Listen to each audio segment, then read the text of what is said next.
नमस्ते दोस्तों, मेरा नाम है पंजाब राठौर। मेरा नाम है दीपक वर्मा। और स्वागत है आपका हमारे चैनल में एडबार। इस चैनल के माध्यम से हम आम लोगों में, आम नागरिकों में न्याय व्यवस्था के प्रति एतबार लाना चाहते हैं। आपने उम्मीद है आपकी तैयारी अच्छी चल रही है ऑल इंडिया बार एग्जामिनेशन के लिए, और आपने हमारे पहले 3 वीडियोस जो बनाए हमने वो देखे होंगे। आज का वीडियो रहेगा क्रिमिनल प्रोसीजर कोड के बारे में, और इसमें हम उतना डेप्थ में नहीं जाएंगे। प्रोसीजरल सब्जेक्ट है, बैरेट जैसे एग्जाम में अलाउड है, आप जाके कभी भी बैरेट खोल के एग्जैक्ट प्रोसीजर देख सकते हो। मगर इन प्रोसीजर्स में भी जो कॉन्सेप्चुअल पार्ट है वो हम समझा देंगे, ताकि आप जब ये सेक्शंस को रिफर करो तो ऐसे कोई शब्द ना हो जो आपको समझ में ना आए और उसकी वजह से आप आंसर ना बना पाओ। तो हम इस चीज़ का ख्याल रखेंगे, और हमारा पर्पस सिर्फ इतना ही है। हम section by section, line to line नहीं पढ़ा सकते, क्योंकि काफ़ी बड़ा सब्जेक्ट है। हमारा पूरा एक सेमेस्टर निकल जाता था कॉलेज में, और उसकी कोई जरूरत भी नहीं है इस एग्जाम के लिए तो नहीं, लेकिन फिर भी हम सारे कॉन्सेप्ट क्लियर करेंगे। तो चलिए शुरू करते हैं। इसमें 37 चैप्टर्स हैं और 484 सेक्शंस हैं। तो आप समझ सकते हैं कितना बड़ा स्टैट्यूट है ये, क्योंकि प्रोसीजर है, हर चीज़ का प्रोसीजर दिया हुआ है। और इसमें 2 शेड्यूल्स भी हैं। हमारा पहला शेड्यूल है क्लासिफिकेशन ऑफ ऑफेंस, जिसमें ऑफेंस को क्लासिफाई किया गया है billable, non billable, cognizable, non cognizable. ये वर्ड्स का मतलब हम आगे डेफिनेशन की जब बात करेंगे तब समझ लेंगे। और दूसरा हमारा शेड्यूल है फॉर्म्स के बारे में बात किया गया है। जैसे कि इसमें वारंट दिया गया है, समझ दिया गया है और बाकी सारी चीज़ें दी गई है। तो उसका एक प्रिस्क्राइब्ड फॉर्म दिया गया है कि इसी फॉर्मेट में ये समझ निकलेगा, फिर वारंट निकलेगा। फिर आगे हम बढ़ेंगे चैप्टर 1। तो देखते हैं सीआरपीसी के पहले सेक्शन में शॉर्ट टाइटल, एक्सटेंट और कमेंसमेंट के बारे में दिया है। ये स्टैट्यूट 21 जनवरी 1973 में लागू हुआ था पूरे इंडिया में, और अभी इसमें चैप्टर्स 8, 10 और 11 स्टेट ऑफ नागालैंड और कुछ ट्राइबल एरियाज पे लागू नहीं होते। आगे बढ़ते हैं हम डेफिनेशंस पे।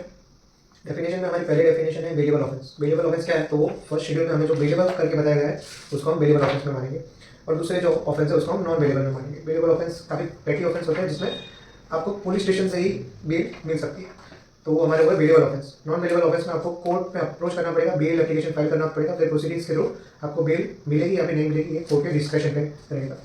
फिर आगे हम बात करेंगे चार्ज की।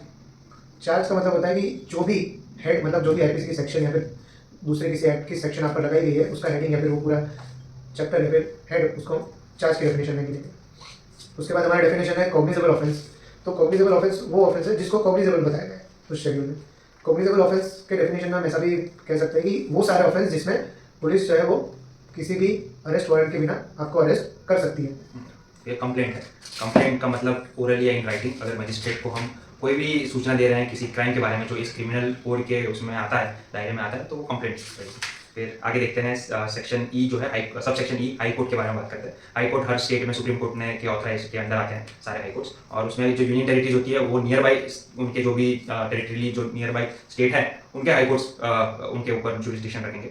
ये दिया है उस ई सब सेक्शन पे। एफ का मतलब है इंडिया का डेफिनेशन दिया है, मतलब टेरिटरी ऑफ इंडिया जो ज्योग्राफिकल। उसके बाद जी में दिया गया इंक्वायरी। इंक्वायरी मतलब कोई भी इंक्वायरी जो ट्रायल के दौरान मजिस्ट्रेट जो है वो कंडक्ट करवाता है या फिर कोर्ट कंडक्ट करवाती है। उसके बाद हमारा डेफिनेशन है इन्वेस्टिगेशन। इन्वेस्टिगेशन मतलब कोई भी पुलिस ऑफिसर द्वारा की गई इन्वेस्टिगेशन। दोनों चीजें डिफरेंट है, इंक्वायरी और इन्वेस्टिगेशन काफी डिफरेंट चीज है। इंक्वायरी मैजिस्ट्रेट करवाती है जब उनको पुलिस प्रोसीडिंग के नेसेसरी लगता है ड्यूरिंग द ट्रायल कि इस चीज की इंक्वायरी होनी चाहिए कि एक चीज ऐसी क्यों नहीं हुई। इन्वेस्टिगेशन का मतलब जो पुलिस करती है, स्टैंडर्ड प्रोसीजर, स्टैंडर्ड जो प्रोसीजर, वो फिर भी मैजिस्ट्रेट के ऑथराइजेशन से होता है। फिर आगे बढ़ेंगे हम जुडिशियल प्रोसीडिंग्स क्या होता है, या और लोकल जुरिस्डिक्शन क्या होता है।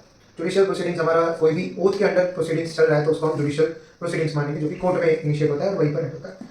और लोकल जुरिस्डिक्शन का मतलब वो होता है कि किसी कोर्ट का कोई भी एरिया पर जुरिस्डिक्शन है तो हम लोकल जुरिस्डिक्शन मानेंगे। जैसे कि हम एग्जांपल ले गुजरात हाई कोर्ट का, तो गुजरात हाई कोर्ट का जुरिस्डिक्शन जो है गुजरात की पूरी टेरिटरी, तो उसको हम लोकल जुरिस्डिक्शन मानेंगे। मेट्रोपॉलिटन एरिया मतलब जो सेक्शन 8 में आगे जाके सही से डिफाइन किया कि 10 लाख की पॉपुलेशन या उससे ज्यादा हो तो उस जगह को मेट्रोपॉलिटन एरिया माना जाएगा। फिर नॉन कॉग्निजेबल ऑफेंस मतलब जो ऑफेंस कॉग्निजेबल नहीं है उसको हम नॉन कॉग्निजेबल ऑफेंस मानेंगे। इसमें पुलिस आपको अरेस्ट वारंट के बिना अरेस्ट नहीं कर सकती, और उसके लिए कोर्ट की परमिशन भी चाहिए, क्योंकि अरेस्ट वारंट जो है वो कोर्ट ही इशू करती है।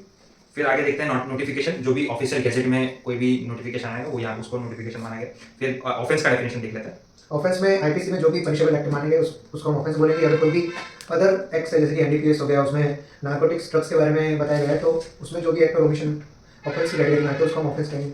फिर देखेंगे ऑफिसर इंचार्ज, मतलब किसी भी पुलिस स्टेशन का, जिसका डेफिनेशन हम आगे देखेंगे। उस जगह में जो भी पुलिस वाला इंचार्ज होगा वो पुलिस इंचार्ज है, जो पुलिस स्टेशन की जितनी भी पुलिस स्टेशन में जितनी भी कार्यवाही होती है उन सबका जो इंचार्ज रहता है, ठीक है, वो एक जो थानेदार जिसे बोलते हैं, थाना अध्यक्ष। थाना अध्यक्ष। पी हमारी डेफिनेशन है प्लेस। उसमें आप हाउस, बिल्डिंग, टेंट, व्हीकल जो भी है वो प्लेस की डेफिनेशन में है। और जो प्लीडर का मतलब है कि जो भी किसी कोर्ट में प्लीड कर सकता है, मतलब वकील जो आप बनने वाले हैं, एडवोकेट्स, ठीक है, और वो उसे ऑथराइजेशन मिला हुआ है, वो सारे प्लीडर्स होंगे। या फिर किसी परमिशन के द्वारा, कोर्ट की परमिशन के द्वारा उसको अपॉइंट किया गया है किसी प्रोसीडिंग्स के लिए, तो उसको भी प्लीडर की डेफिनेशन में गिनेंगे। पुलिस रिपोर्ट मतलब इन्वेस्टिगेशन के बाद जो भी पुलिस रिपोर्ट मजिस्ट्रेट को सबमिट करती है उसको हम पुलिस रिपोर्ट बोलेंगे। पुलिस स्टेशन मतलब वो तो आप सबको पता ही होगा। फिर प्रिस्क्राइब का मतलब है जो भी इस कोड में प्रिस्क्राइब किया गया है वो। पब्लिक प्रोसिक्यूटर, पब्लिक प्रोसिक्यूटर जो इसमें सेक्शन 24 में उनकी एलिजिबिलिटी और कौन होते हैं वो डिस्क्राइब किया गया है। तो वो पब्लिक प्रोसिक्यूटर होते हैं जो स्टेट की तरफ से रिप्रेजेंटेशन Provide किया जाता है। रिप्रेजेंटेशन प्रोवाइड किया जाता है। सरकारी वकील क्योंकि क्रिमिनल केसेस जो होते हैं वो अगेंस्ट द स्टेट होता है, जो आपने देखा होगा they are violation of right in RAM.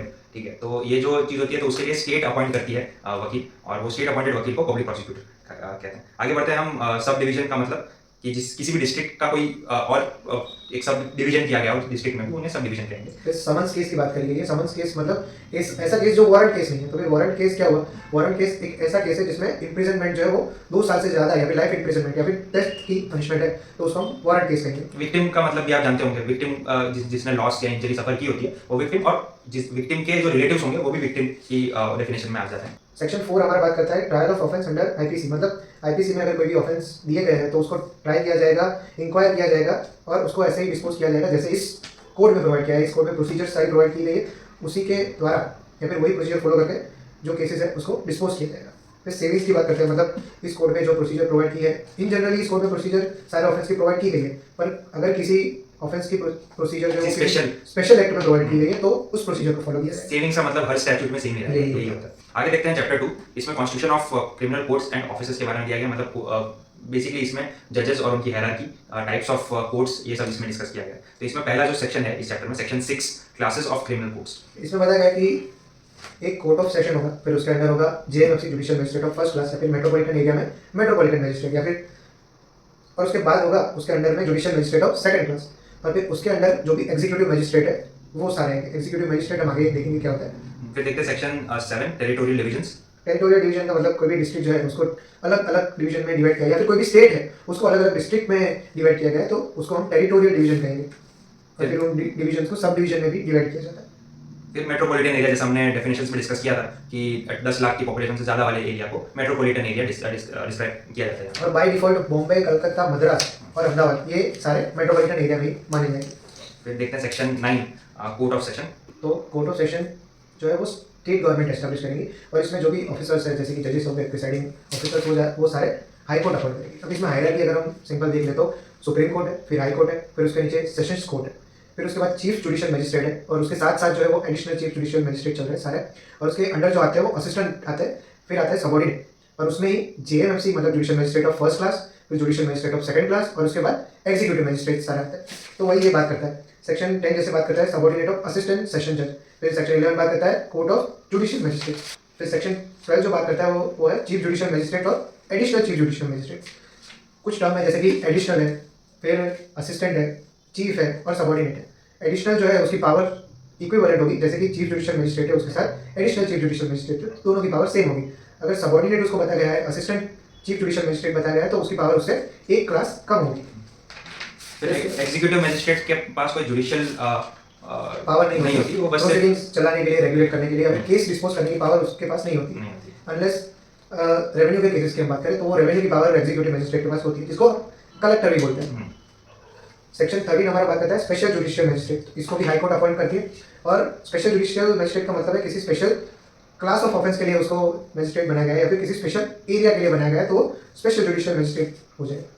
फिर ऐसे ही स्पेशल एग्जीक्यूटिव मजिस्ट्रेट, तो वो भी वैसे ही रहे कि कुछ पर्टिकुलर टाइप के केसेस के लिए किसी एग्जीक्यूटिव मजिस्ट्रेट को बिठाया है, तो वो इसमें सेक्शन 21 में रहता है। और एक मेट्रोपॉलिटन मजिस्ट्रेट की बात करते हैं, तो जो भी मेट्रोपॉलिटन एरिया की बात करी 10 लाख से ऊपर वाला, उसमें अगर कोई मेट्रोपॉलिटन कोर्ट है जो स्टेट ने एस्टैब्लिश किया, उसका जो प्रिसाइडिंग ऑफिसर है यानी कि जज है, उसको हम बोलेंगे मेट्रोपॉलिटन मजिस्ट्रेट। फिर सीधा आ जाते हैं हम सेक्शन 24 जिसमें पब्लिक प्रोसिक्यूटर्स की बात की गई है।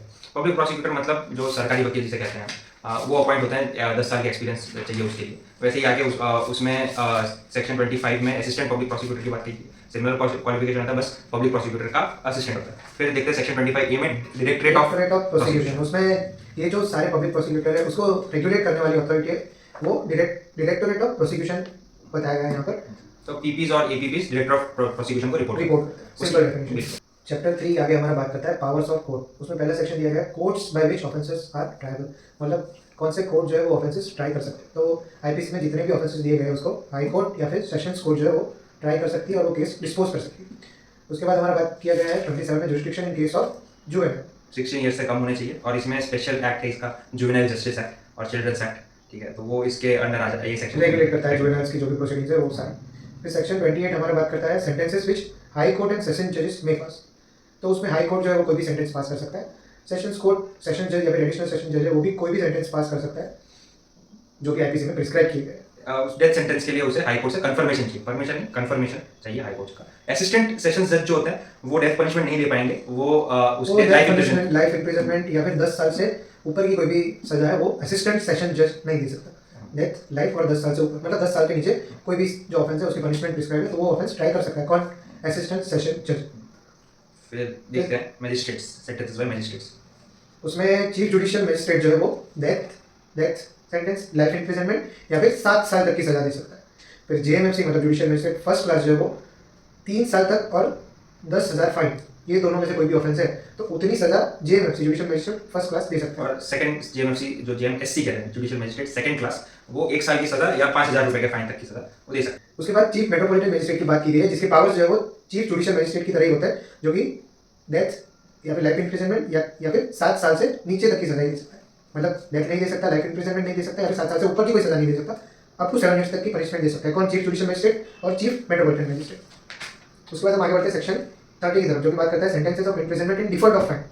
अगर आपने कोई फाइन अगर 10,000 आपको या फिर 1 लाख कोर्ट ने पनिश किया है और आपको नहीं भरते तो उसके डिफॉल्ट में आपको इम्प्रिजनमेंट की पनिशमेंट दी जा सकती है। उसके बाद हम सेक्शन 31 देखते हैं sentences in case of conviction of several offences on trial. मतलब अगर कोई अक्यूज्ड है उसके ऊपर वेरियस टाइप्स ऑफ ऑफेंस जैसे कि चोरी है, उसके साथ मर्डर है, उसके साथ रेप भी, ये तीनों को ट्राई किया गया है और वो तीनों में कन्विक्शन किया गया है तो तीनों पनिशमेंट को एक साथ दिया जाए। जिसमें section 71 of Indian penal code के जो जितने भी प्रोविजंस है उसके हिसाब से फिर पनिशमेंट्स दी जाएगी। फिर देखते हैं हम आगे mode of conferring powers section 32। इसमें ऐसा कहा गया है कि स्टेट गवर्नमेंट या फिर हाई कोर्ट जो है वो कोई भी इंसान, एनी पर्सन या फिर कोई भी ऑफिस उसको बाई नेम या फिर ऑफिस के वर्च्यू से कोई भी पावर कंफर्म कर सकता है। जैसे कि कलेक्टर को कह दिया कि भाई चोरी के जितने भी ऑफेंसेस हैं उसको ट्राई करने का पावर कलेक्टर के पास है या फिर कोई पर्सन के पास है जिसको नाम लेके कह दिया तो वो कहता है मोड ऑफ कन्फरिंग पावर। फिर पावर्स ऑफ ऑफिसर अपॉइंटेड मतलब उसका पावर कितना है वो भी हाई कोर्ट या फिर स्टेट गवर्नमेंट जिसने भी उसको पावर कन्फर किया है वो डिसाइड करेंगे। फिर विड्रॉल ऑफ पावर जिसने पावर दिया कौन, स्टेट हाई कोर्ट, वो ऑफिस भी ले ले सकता है। Powers of judicial magistrate exercisable by successors in office, इसमें दिया जो गया भी ऑफिसर्स है या फिर मतलब जैसे कि कोई सेशन जज है उसका ऑफिस सक्सीड करने वाला है तो उसकी पावर भी एक सेशन जज की उसके पहले जो ऑफिस जिसने प्रिसाइड किया है उसके जितने ही होगी। ठीक है, फिर देखते हैं चैप्टर 4 जिसमें एक पार्ट है powers of superior officers of police, उसमें सेक्शन 36 दिया गया है जो बात करता है power of superior officer of police मतलब जो police officer in charge of police station है उसके ऊपर के रैंक का कोई पुलिस ऑफिसर है उसकी पावर भी सेम पुलिस इंचार्ज ऑफ। फिर आगे देखते हैं chapter 4 powers of superior officers to the police. इसमें सेक्शन 36 हमारा बात करता है powers of superior officer of police. इसमें ऐसा कहा गया है कि police officer in charge of station है उसके ऊपर के रैंक का कोई ऑफिसर है तो वो भी police officer in charge of police station के जितना ही पावर एक्सरसाइज कर सकता है। हाँ एग्जाम्पल देख लेते हैं, जैसे कि सिंघम मूवी है उसमें जयकांत सिकरे का असिस्टेंट जब वो एफआईआर फाड़ देता है तो उसको पुलिस स्टेशन में डाल देता है, तब सिंघम के सुपीरियर ऑफिसर आते हैं उसको छुड़ाने ढूंढने को, तब तो उसको छोड़ने का पावर जो है वो सिंघम के पास ही है लेकिन उसके सुपीरियर ऑफिसर्स के पास भी है, ऐसा ये सेक्शन कहता है। फिर देखते हैं aid to the magistrates and police. इसमें सेक्शन 37 में कहा गया कि कब कब पुलिस या मजिस्ट्रेट को दूसरे लोगों की सहायता की जरूरत पड़ सकती है और पब्लिक को कोऑपरेट करना है उसमें। जी, उसमें पहला है कि किसी मुजरिम को किसी इसमें कहा गया कि किसी मुजरिम को फरार होने से रोकने के लिए पब्लिक हेल्प कर सकती है। और फिर जैसे दूसरा दिया गया कि कहीं पे ब्रीच ऑफ पीस मतलब कुछ अशांत वातावरण है होने वाला है उसे रोकने के लिए या हो चुका है तो उसे रोकने के लिए या फिर पुलिस की हेल्प करनी है जनरल पब्लिक को। जी, फिर 38 बात करते हैं हमारा 8 to person other than police officer executing warrant. अब वारंट जो है वो पुलिस ऑफिसर के अलावा भी कोई अथॉरिटी है या फिर पर्सन है वो एग्जीक्यूट कर सकता है। तो जनरल पब्लिक है उसको जैसे कि पुलिस ऑफिसर वारंट जो है वो एग्जीक्यूट कर रहा है वैसे ही उसकी हेल्प करनी है। तो सेक्शन 39 में आईपीसी के बहुत सारे सेक्शंस दिए गए हैं जो क्राइम जो है जिसमें जो क्राइम हो रहा है उन सेक्शंस में उसका बारे में इंफॉर्मेशन पब्लिक की जिम्मेदारी बनती है पुलिस को देनी। जैसे कि मर्डर हो गया, ये तो सबसे बड़ा एग्जांपल। फिर फूड एडल्ट्रेशन भी मानते हैं। फिर क्या कहते हैं पब्लिक एसोसिएशन जो होता है अनलॉफुल एसोसिएशन ऑफ पब्लिक वो भी आएगा इसमें।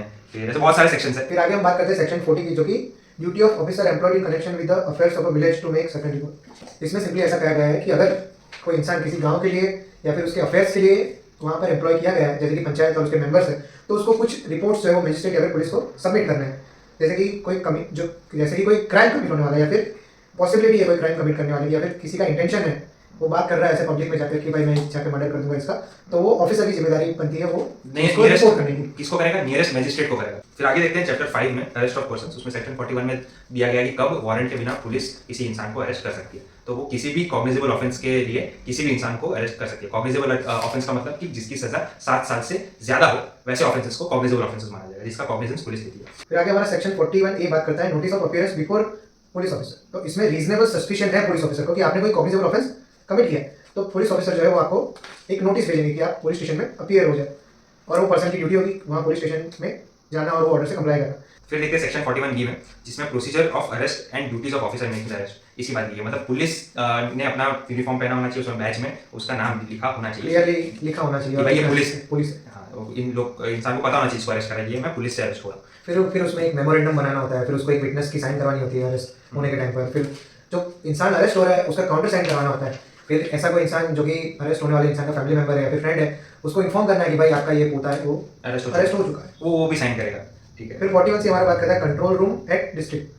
तो स्टेट गवर्नमेंट जो है वो पुलिस कंट्रोल रूम्स एस्टैब्लिश करेगी, जहाँ पर जनरली ऐसा है कि कोई भी इंसान अरेस्ट हो रहा है या फिर कोई भी कॉग्निजेंस लिया जा रहा है पुलिस ऑफिसर द्वारा, तो कंट्रोल रूम में नोटिफाई होता है और वहाँ पर आप जाके देख सकते हो। अगर आपका कोई फ्रेंड या फिर फैमिली मेंबर अरेस्ट होकर जाता है पुलिस स्टेशन, आपको पता नहीं है कहाँ जाना है, तो आप कंट्रोल रूम में डिस्ट्रिक्ट या फिर स्टेट के कंट्रोल रूम में अप्रोच कर सकते हैं। फिर आगे देखते हैं सेक्शन 41 डी में कि right of arrested person to meet the advocate of his choice. तो जब भी किसी इंसान को अरेस्ट किया जाता है तो उस इंसान का राइट है कि इंटरोगेशन के वक्त वो अपने लॉयर की मौजूदगी के लिए रिक्वेस्ट कर सकता है, और उसका राइट है। और जो लॉयर रहेगा वो पूरी इंटरोगेशन में रहेगा, जरूरी नहीं है, वो किसी पार्ट के लिए आ सकता है। ठीक है। फिर आगे देखते हैं section 42 arrest on refusal to give name and resident. मतलब अगर आपने कोई नॉन कॉग्निजेबल ऑफेंस किया, कोई पेटी क्राइम भी किया है, तो भी आपका अरेस्ट हो सकता है। जैसे कि जब मैं अपना नाम पता नहीं बता, जैसे कि पंचम जो है वो पुलिस ऑफिसर खड़ा है वहाँ पर और गाली दे रहा है किसी को, डिफेम कर रहा है सेक्शन 500 आईपीसी के अंडर, तो पुलिस ऑफिसर उसको पूछेगा कि भाई पंचम क्या है, तेरा नाम क्या है, कहाँ से हो? पंचम तेरा नाम क्या है थोड़ी पूछेगा, वो पूछेगा कि भाई तेरा नाम क्या है और पूछेगा कि भाई कहाँ रहता है। अगर मैं नहीं बताता हूँ तो फिर वो मुझे अरेस्ट करता है। और जब मेरा वो नाम पता कर लेगा, ठीक है, कि कहीं से या तो मेरे से या तो किसी और से, और मार के पंचम को निकलवाएगा कि क्या है, वो मारेगा, तो फिर उसके भी प्रोविजन से आगे देखेंगे कि वो पुलिस वाले का क्या हो सकता है, पार्ट ऑफ जो। हाँ लेकिन पॉइंट इज कि अगर एक बार उन्होंने पता चल गया कि मेरा नाम पता क्या है, तो फिर मुझे उनको छोड़ना होगा। बेल बॉन्ड एग्जीक्यूट करवाएंगे पहले कि भाई आप श्योरिटी को बुलवा लोगे, बॉन्ड भर दे आपके लिए आपने, हाँ, तो फिर प्रोसीजर करके छोड़ देंगे। फिर सेक्शन 43 देंगे arrest by private person and procedure of such arrest. मतलब भाई तुमको पकड़ के पुलिस को इन्फॉर्म करना है या पुलिस के पास ले जाना है, तुम किसी को पकड़ के रख नहीं सकते, ठीक है। प्राइवेट पर्सन रूम में बिठा दिया, बोलते हैं कि आप तेरा ट्रायल मैं चलाऊंगा, ऐसा नहीं चलाऊंगा। तुमको पुलिस को इन्फॉर्म करना पड़ता है कि मैंने किसी सस्पेक्ट को पकड़ के रखा है, या एक पर्सन ये कोई क्राइम करने वाला था, वो अटकाने के लिए मैंने उसको पकड़ के रखा है। कॉग्निजेबल नॉन वेलेबल ऑफेंस कोई कमिट करने वाला है या फिर कर दिया है तो उसको मैंने पकड़ के रखा है, तो पकड़ के रखना नहीं, उसको पुलिस स्टेशन में भी लिखेगा। सेक्शन 44 हमारी बात करता है अरेस्ट बाय मैजिस्ट्रेट। मतलब अगर किसी मैजिस्ट्रेट की मौजूदगी में कोई क्राइम हुआ है उसकी लोकल जुरिस्डिक्शन के अंदर, तो वो भी खुद अरेस्ट कर सकता है या फिर किसी आजू बाजू वाले को बोल सकता है कि इसको अरेस्ट करो। सेक्शन 45 हमारा बात करता है protection of member of the arm force from the arrest. कोई भी आर्म फोर्स का मेंबर है उसको अरेस्ट नहीं किया जा सकता इन discharge of the official duty. मतलब अपनी ऑफिशियल ड्यूटी वो कर रहा है तो उसको लेकर आप किसी आर्म फोर्स के मेंबर को अरेस्ट नहीं कर सकते। उसके लिए स्टेट, अगर वो एम्प्लॉय जो है वो स्टेट गवर्नमेंट के अंडर एम्प्लॉयड है तो उसका कंसेंट, अगर सेंट्रल गवर्नमेंट के अंडर एम्प्लॉयड है तो सेंट्रल गवर्नमेंट का कंसेंट जो है वो रिक्वायर्ड। सेक्शन 46 हमारा बात करता है अरेस्ट हाउ में, अरेस्ट कैसे करें। तो उसमें दिया गया है कि किसी भी पुलिस ऑफिसर को पहले तो उनको बताना है कि भाई आप अरेस्ट हो चुके हो। वो अगर कंप्लाई कर रहा है विलफुली तो फिर उसको जोर जबरदस्ती फिर नहीं करनी, हथकड़ियां नहीं पहनाते, ठीक है। सीधा जाके किसी पहले उनको बोलते हैं कि आपको अरेस्ट हो चुका है, आपको पुलिस स्टेशन चलना पड़ेगा। कॉपरेट करते हैं तो उनकी बॉडी या फिर जो इंसान है उसको कोई भी रिस्ट्रेन करने की जरूरत नहीं है। किसी महिला को अरेस्ट कर रहे हैं तो एक महिला ऑफिसर का होना जरूरी है। फिर किसी महिला को सनसेट के बाद और सनराइज के पहले, मतलब एक बार अंधेरा हो जाता है तो उस टाइम पे अरेस्ट नहीं किया जा सकता। फिर इसमें एक और प्रोविजन है कि किसी भी पर्सन को जिसने मतलब ऐसा जिसमें सस्पिशन नहीं है कि इसने ऐसा कोई क्राइम किया कि जिसमें डेथ पनिशमेंट या लाइफ इम्प्रिजनमेंट हो सकती है, ऐसे व्यक्ति को जस्ट बिकॉज वो कोऑपरेट नहीं कर रहा उसको मार नहीं सकती, मतलब उसको गोली नहीं मार सकती पुलिस, ठीक है। उन्हें फोर्सिबली में भी उनको उन्हें धमकाने के लिए भी, डराने के लिए भी गोली नहीं चलानी उस इंसान पर, ठीक। आगे बढ़ते हैं section 47 search of a place entered by person sought to be arrested. मतलब अगर किसी इंसान को अरेस्ट करना है और वो किसी के घर में जाकर घुस जाता है तो पुलिस ऑफिसर को राइट है, पावर है एक्चुअली, वो वहाँ जाकर वो प्लेस को सर्च करने का। फिर आगे बढ़ते हैं section 48 pursuit of offender in other jurisdiction. अगर पंचम यहाँ से कोई ऑफेंस करके गुजरात छोड़ के बंगाल चला जाता है तो लोकल अथॉरिटीज़ को पावर है उसका पीछा करने का।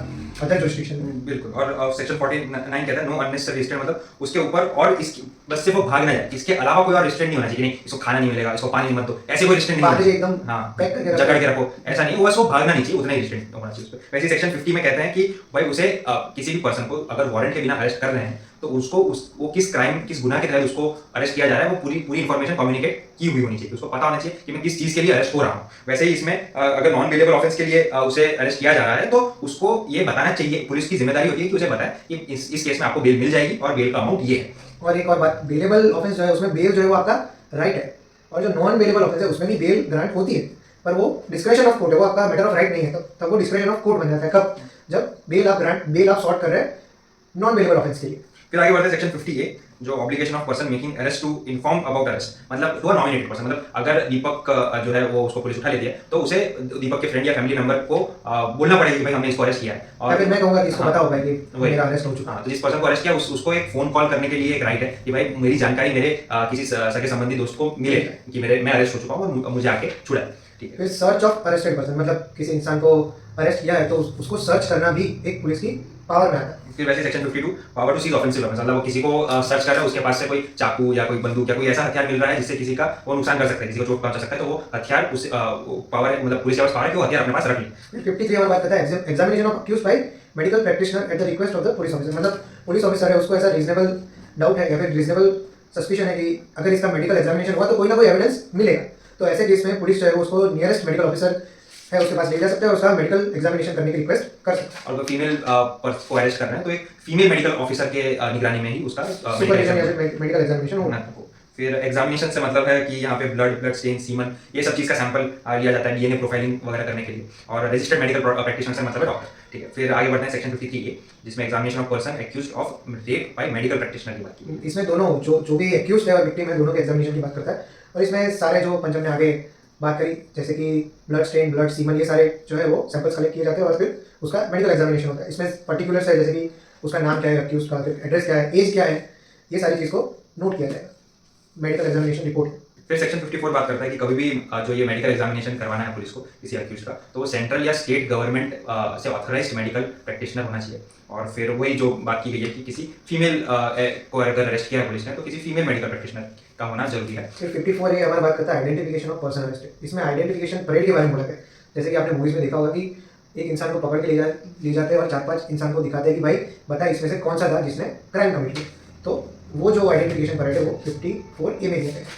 और इसमें फिर सेक्शन 55 में बात की गई है कि जब पुलिस ऑफिसर खुद अरेस्ट ना कर पाए तो वो किसी सबऑर्डिनेट को मतलब किसी हवलदार को या फिर उससे भी लो रैंकिंग कोई भी जन हो उसका कोई ऑफिसर को उसको बोल सकता है अपने बिहाफ में किसी को अरेस्ट करने के लिए, लेकिन उसी केस में भी जो अक्यूज है जिसको अरेस्ट किया उसके राइट सेम रहेंगे और इस इंसान अरेस्ट करने वाले इंसान की ड्यूटीज भी सिमिलर रहेगी।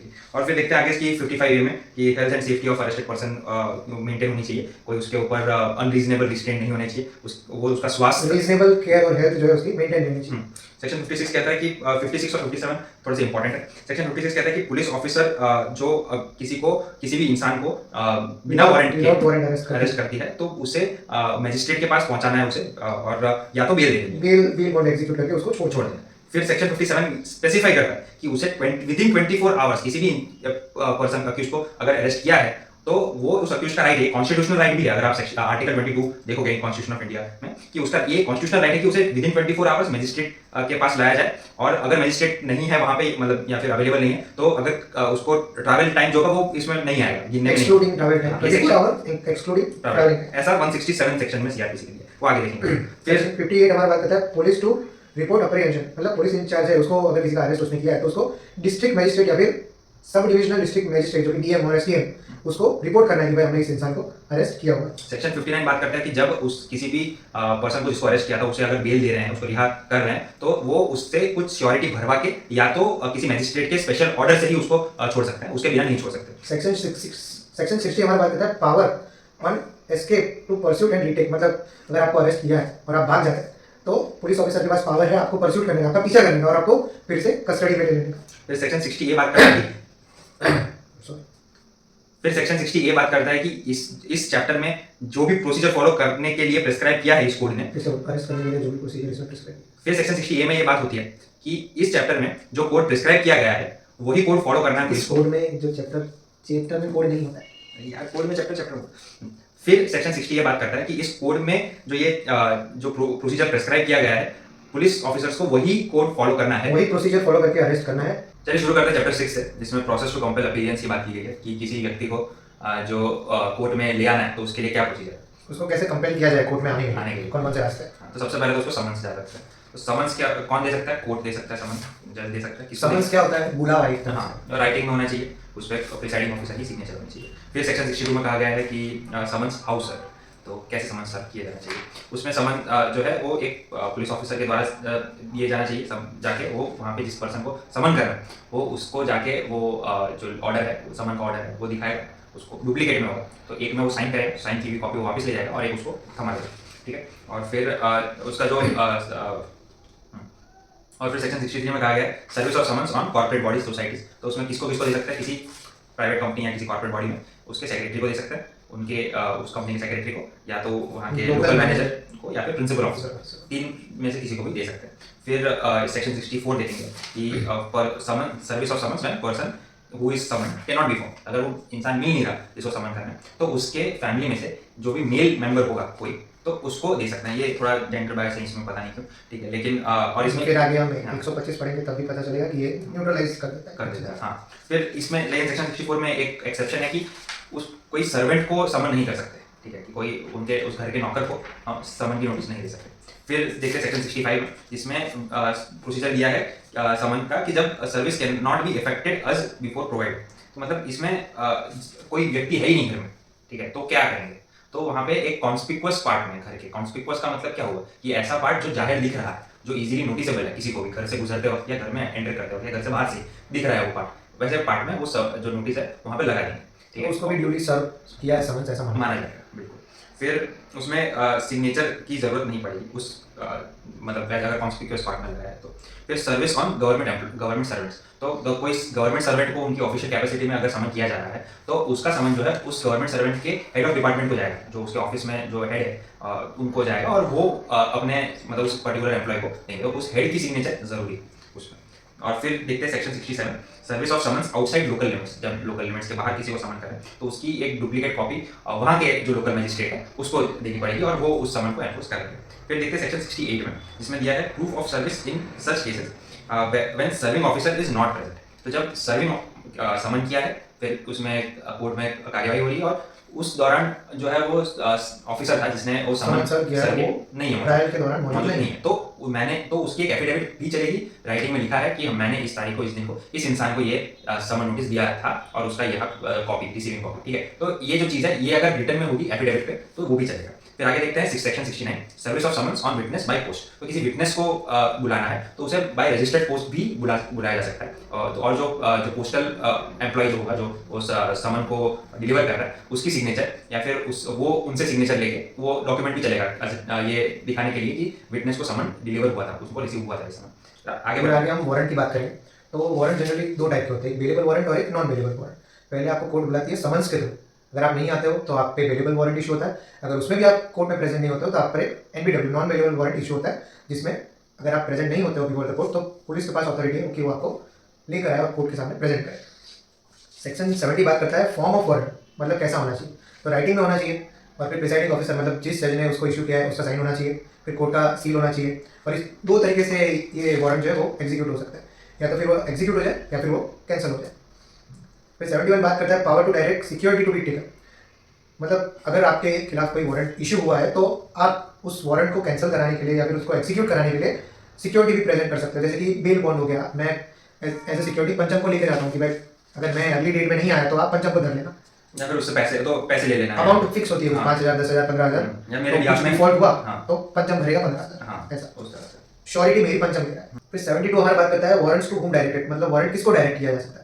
तो वारंट जो है कोर्ट पुलिस को डायरेक्ट करती है कि आप ये वारंट को एग्जीक्यूट करवाएं, और अगर पुलिस नहीं है तो दूसरे किसी इंसान को कह सकती है कि भाई आप एग्जीक्यूट करवाइए। और इसमें अगर एक से ज़्यादा इंसान को कहा गया है वारंट एग्जीक्यूट करने के लिए तो एक इंसान भी कर सकता है और सारे भी कर सकते हैं एग्जीक्यूट। 73 हमारा बात करता है warrant may be directed to any person, मतलब किसी भी इंसान को वारंट डायरेक्ट किया जा सकता है, किसके द्वारा, chief judicial magistrate JMFC judicial magistrate of first class, ये दोनों डायरेक्ट कर सकते हैं किसके अगेंस्ट में। तो जो भी कॉन्विक्ट एस्केप कर गया है प्रिजन से उसको, या फिर कोई प्रोक्लेम्ड ऑफेंडर है, प्रोक्लेम्ड ऑफेंडर मतलब कोर्ट ने इसको बोला है कि ये भाग गया है, मिल नहीं रहा है, इसको हम ढूंढ रहे हैं पर ये इसका एड्रेस नाम पता कुछ भी नहीं पता है, तो उसको प्रोक्लेम्ड ऑफेंडर की कैटेगरी में इंक्लूड करेंगे। इस केस में कोई भी इंसान उसे एग्जीक्यूट कर सकता है, मतलब कोई भी उसे पकड़ के अरेस्ट करके ला सकता है कोर्ट तक या हाँ, और वो जो वारंट होगा वो जनरल पब्लिक के द्वारा भी एग्जीक्यूट किया जा सकता है। जैसे कि आपने वो देखा होगा कि ये इंसान पर 10 लाख का इनाम है, इसको पकड़ बाउंटी, तो वो हिसाब से 74 हमारा बात करता है warrant directed to police officer. तो अगर किसी पुलिस ऑफिसर को डायरेक्ट किया गया वारंट तो खुद भी कर सकता है या फिर अपने सबऑर्डिनेट ऑफिसर जो है उसको भी कह सकता है कि तुम मेरे भी अपने ये वारंट जो है एग्जीक्यूट करो। फिर notification of substance of warrant. अब अगर वारंट इशू हुआ है और किसी इंसान को अरेस्ट करना है तो उस इंसान को उस वारंट का जो सब्सटेंस है वो बताना पड़ेगा कि आपको इस वजह से वारंट में अरेस्ट किया जाए। फिर आगे हम बात करेंगे सेक्शन 76 जो कि बात करता है person arrested to be brought before the court without delay. इसमें अगर वारंट एग्जीक्यूट कर रहे हैं और उस इंसान को अरेस्ट कर रहे हैं तो उसको विदाउट डिले आपको कोर्ट के पास पहुंचाना है। इसमें 24 आवर्स का भी लिमिटेशन है जो कि हमने सेक्शन 57 में भी देखा था। फिर आगे बात करते हैं 77 की जो कहता है वेयर वारंट में बी एग्जीक्यूटेड, तो इंडिया में कहीं पे भी वारंट एग्जीक्यूट हो सकता है। फिर 78 कहता है warrant forwarded for execution outside the jurisdiction. इसमें आगे के सेक्शन जो है बात करते हैं कि जहां पर वारंट इशू हुआ है उससे कोई और जुरिसडिक्शन में उसको एग्जीक्यूट करवाना है। मतलब पंचम के खिलाफ वडोदरा के जुरिसडिक्शन में वडोदरा की कोर्ट ने वारंट इशू किया है और पंचम में जो है वो आनंद फिर अहमदाबाद में चला गया है, तो वहां पर वारंट एग्जीक्यूट करवाना है। तो उसका क्या प्रोसीजर है? वहाँ के मजिस्ट्रेट को बोलेंगे, वहाँ के इसमें 3 अथॉरिटी इंपॉर्टेंट है, एक एग्जीक्यूटिव मजिस्ट्रेट है, फिर डीएसपी है और एक है कमिश्नर ऑफ पुलिस। वारंट जो है उनको भेजा जाएगा और वो जो है सर्व करवाएंगे, या फिर ऐसा होगा कि यहाँ से कोई पुलिस ऑफिसर वारंट लेके जाता है और वहाँ पर उनका एंडोर्समेंट लेता है और फिर खुद एग्जीक्यूट करता है वो वारंट। 2 तरीके से होगा। और उसमें दिया गया है सेक्शन 79 में कि उसमें वो जो किसी अगर आउटसाइड जुरिसडिक्शन से कोई वारंट आ रहा है तो वो एक पुलिस ऑफिसर की रैंक का ही इंसान उसका एक officer in charge of police station, हाँ वही दे सकता है ऐसा वारंट, उससे बिलो रैंकिंग का कोई ऑफिसर नहीं दे सकता। फिर इसमें 80 बात करता है कि प्रोसीजर क्या होगी अगर आउटसाइड है जुरिसडिक्शन के वारंट। तो आउटसाइड अगर अरेस्ट होता है वारंट से तो 30 किलोमीटर के अंदर कोर्ट है तो वहाँ पर उसको ले जाना है एक्यूज को, या फिर वहाँ के नज़दीकी एग्जीक्यूटिव मजिस्ट्रेट जो कि डीएम हो गया, एसडीएम हो गया, कलेक्टर या फिर डेप्यूटी कलेक्टर है, फिर डीएसपी हो गया, फिर हो गया कमिश्नर ऑफ पुलिस। इन तीनों अथॉरिटी में से किसी एक के पास आप उसको अरेस्ट करके ले जाएंगे और फिर वो डायरेक्ट करेंगे कोर्ट में जाना। फिर 81 बात करता है procedure by magistrate before whom such. अगर दूसरे किसी इंसान के पास मतलब पंचम के खिलाफ यहाँ से वारंट इशू हुआ है वडोदरा से और अहमदाबाद से पंचम को अरेस्ट किया जाता है तो वहाँ के जो मजिस्ट्रेट है उनकी क्या प्रोसीजर रहेगी, तो उनके पास भी सेम पावर है जैसे कि यहाँ पर है, वो भी एक बेल एग्जीक्यूट करा के पंचम को छोड़ सकते हैं। उसमें सेक्शन 71 में ये है कि उसे बेल दे सकते हैं। सेक्शन 78 के तहत नॉन बेल, सेक्शन 71 के तहत उसको बेलेबल ऑफेंस में बेल दे सकते हैं। सेक्शन 78 के तहत उसको नॉन बेलेबल ऑफेंस के लिए भी मजिस्ट्रेट का डिस्क्रिप्शन देगा, वो चीफ जुडिशियल मजिस्ट्रेट या फिर सेशन कोर्ट से बेल मिल सकता है। और इसमें एक और प्रोवाइजो दिया है कि इस सेक्शन में कुछ भी पुलिस ऑफिसर को नहीं रोक सकता कि अगर नॉन बेलेबल ऑफेंस में उसे बेल देने के लिए पुलिस ऑफिसर भी अपनी मर्जी से उस इंसान को उसको पकड़ा उसको बेल दे सकता है चाहे तो। फिर आगे बढ़ते हैं प्रोक्लेमेशन एंड अटैचमेंट की बात करेंगे। इसमें सेक्शन 82 देखते हैं। इसमें proclamation for person absconding, absconding मतलब फरार हुआ इंसान जो भाग रहा है, उसको समन से अरेस्ट वारंट निकला है उसके पीछे लेकिन वो भाग रहा है, अवॉइड कर रहा है सर्विंग ऑफ समन से कोर्ट में आने से, पुलिस के गिरफ्त में आने से वो भाग रहा है, तो उसके लिए क्या प्रोसीजर है, ठीक है। और उसको प्रोक्लेमेशन का मतलब है कि उसको जाहिर करना, उसे पकड़ना, ठीक है, उसके बारे में लोगों को बताना कि ये भाग चुका है भगौड़ा, ठीक है। तो उसमें पहले कि एक तो वो अगेन जैसे समन से वारंट होता है वो एक कोर्ट के द्वारा, ठीक है, दी जानी चाहिए और ऐसे इंसान को 30 दिन का नोटिस दिया जाएगा कि 30 दिन मिनिमम 30 दिन के बाद स्पेसिफिक डेट पे स्पेसिफिक जगह पे उसे हाजिर होना है। उसमें भी ऐसा है कि वो जो प्रोक्लेमेशन होगा वो पब्लिकली पढ़ा जाएगा, जाहिर में पढ़ा जाएगा, उसकी नोटिस होगी, वो उस गांव या उस टाउन या शहर के ऐसे पार्ट में उसको पब्लिश किया जाएगा, उसको रखा जाएगा जहाँ पे सबकी नजर पड़े, एक कॉन्स्पिक्वस पार्ट जिसे कहते हैं, कॉन्स्पिक्वस पार्ट में रखा जाएगा। और जो इंसान जो फरार है उसके घर के ऊपर भी वो नोटिस छप जाएगी और मतलब चिपकाई दी जाएगी कि ये इंसान भागा हुआ है, किसी को दिख जाए तो फिर बताए हमें।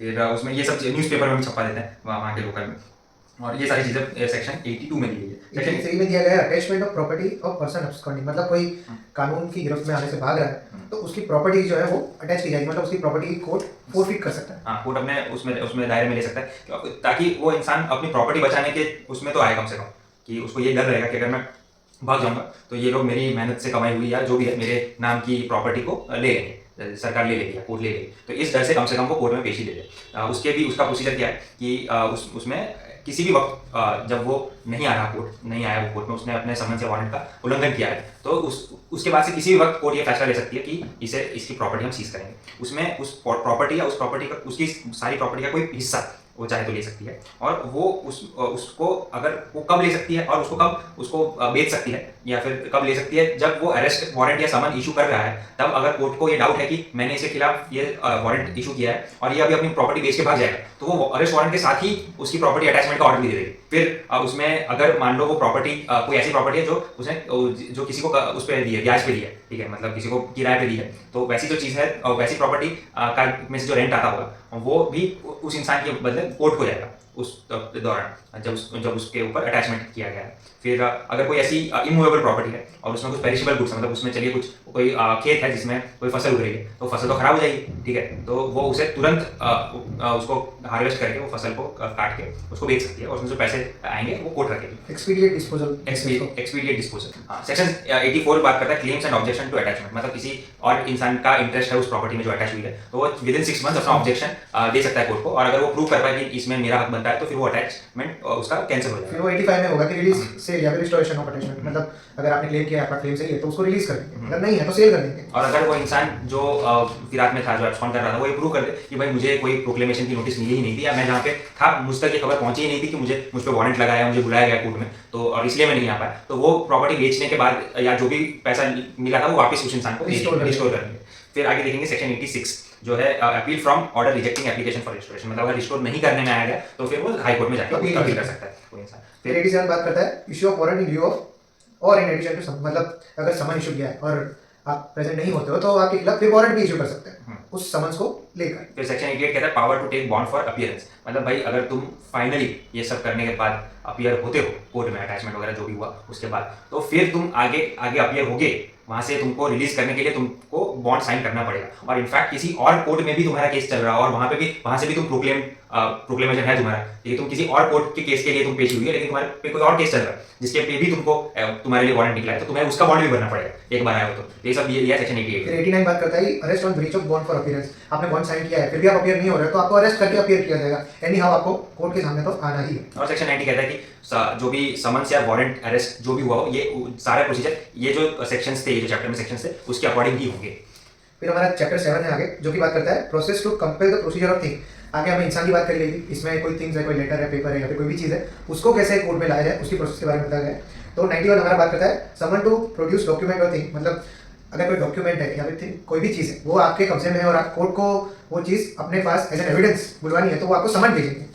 फिर वैसे सेक्शन 92 कहता है कि प्रोसीजर टू लेटर्स और टेलीग्राम्स, मतलब किसी लेटर या टेलीग्राम का पोजीशन चाहिए कोर्ट को, तो वो पोस्टल सर्विस या टेलीग्राम सर्विस, तो आजकल टेलीग्राम बंद हो चुके हैं, लेकिन उनसे उनको नोटिस देके, वो ऑर्डर देके कि हमें इसका क्या कहते हैं प्रोडक्शन कराना है, वो कह के उनसे ले सकते हैं। मतलब अगर कभी बंद हो गया तो फ्लिपकार्ट और अमेजोन वाली जो सर्विस है वो भी पार्सल जो है सर्व करती है, हाँ। तो उनको भी नोटिस दे सकते हैं, जैसे कोई एविडेंस है किसी ने पार्सल करके भेज दिया तो ऐसे भी उनको भेजा जा सकता है। प्राइवेट डिलीवरी सर्विस को भी के पे भी लागू पड़ता है।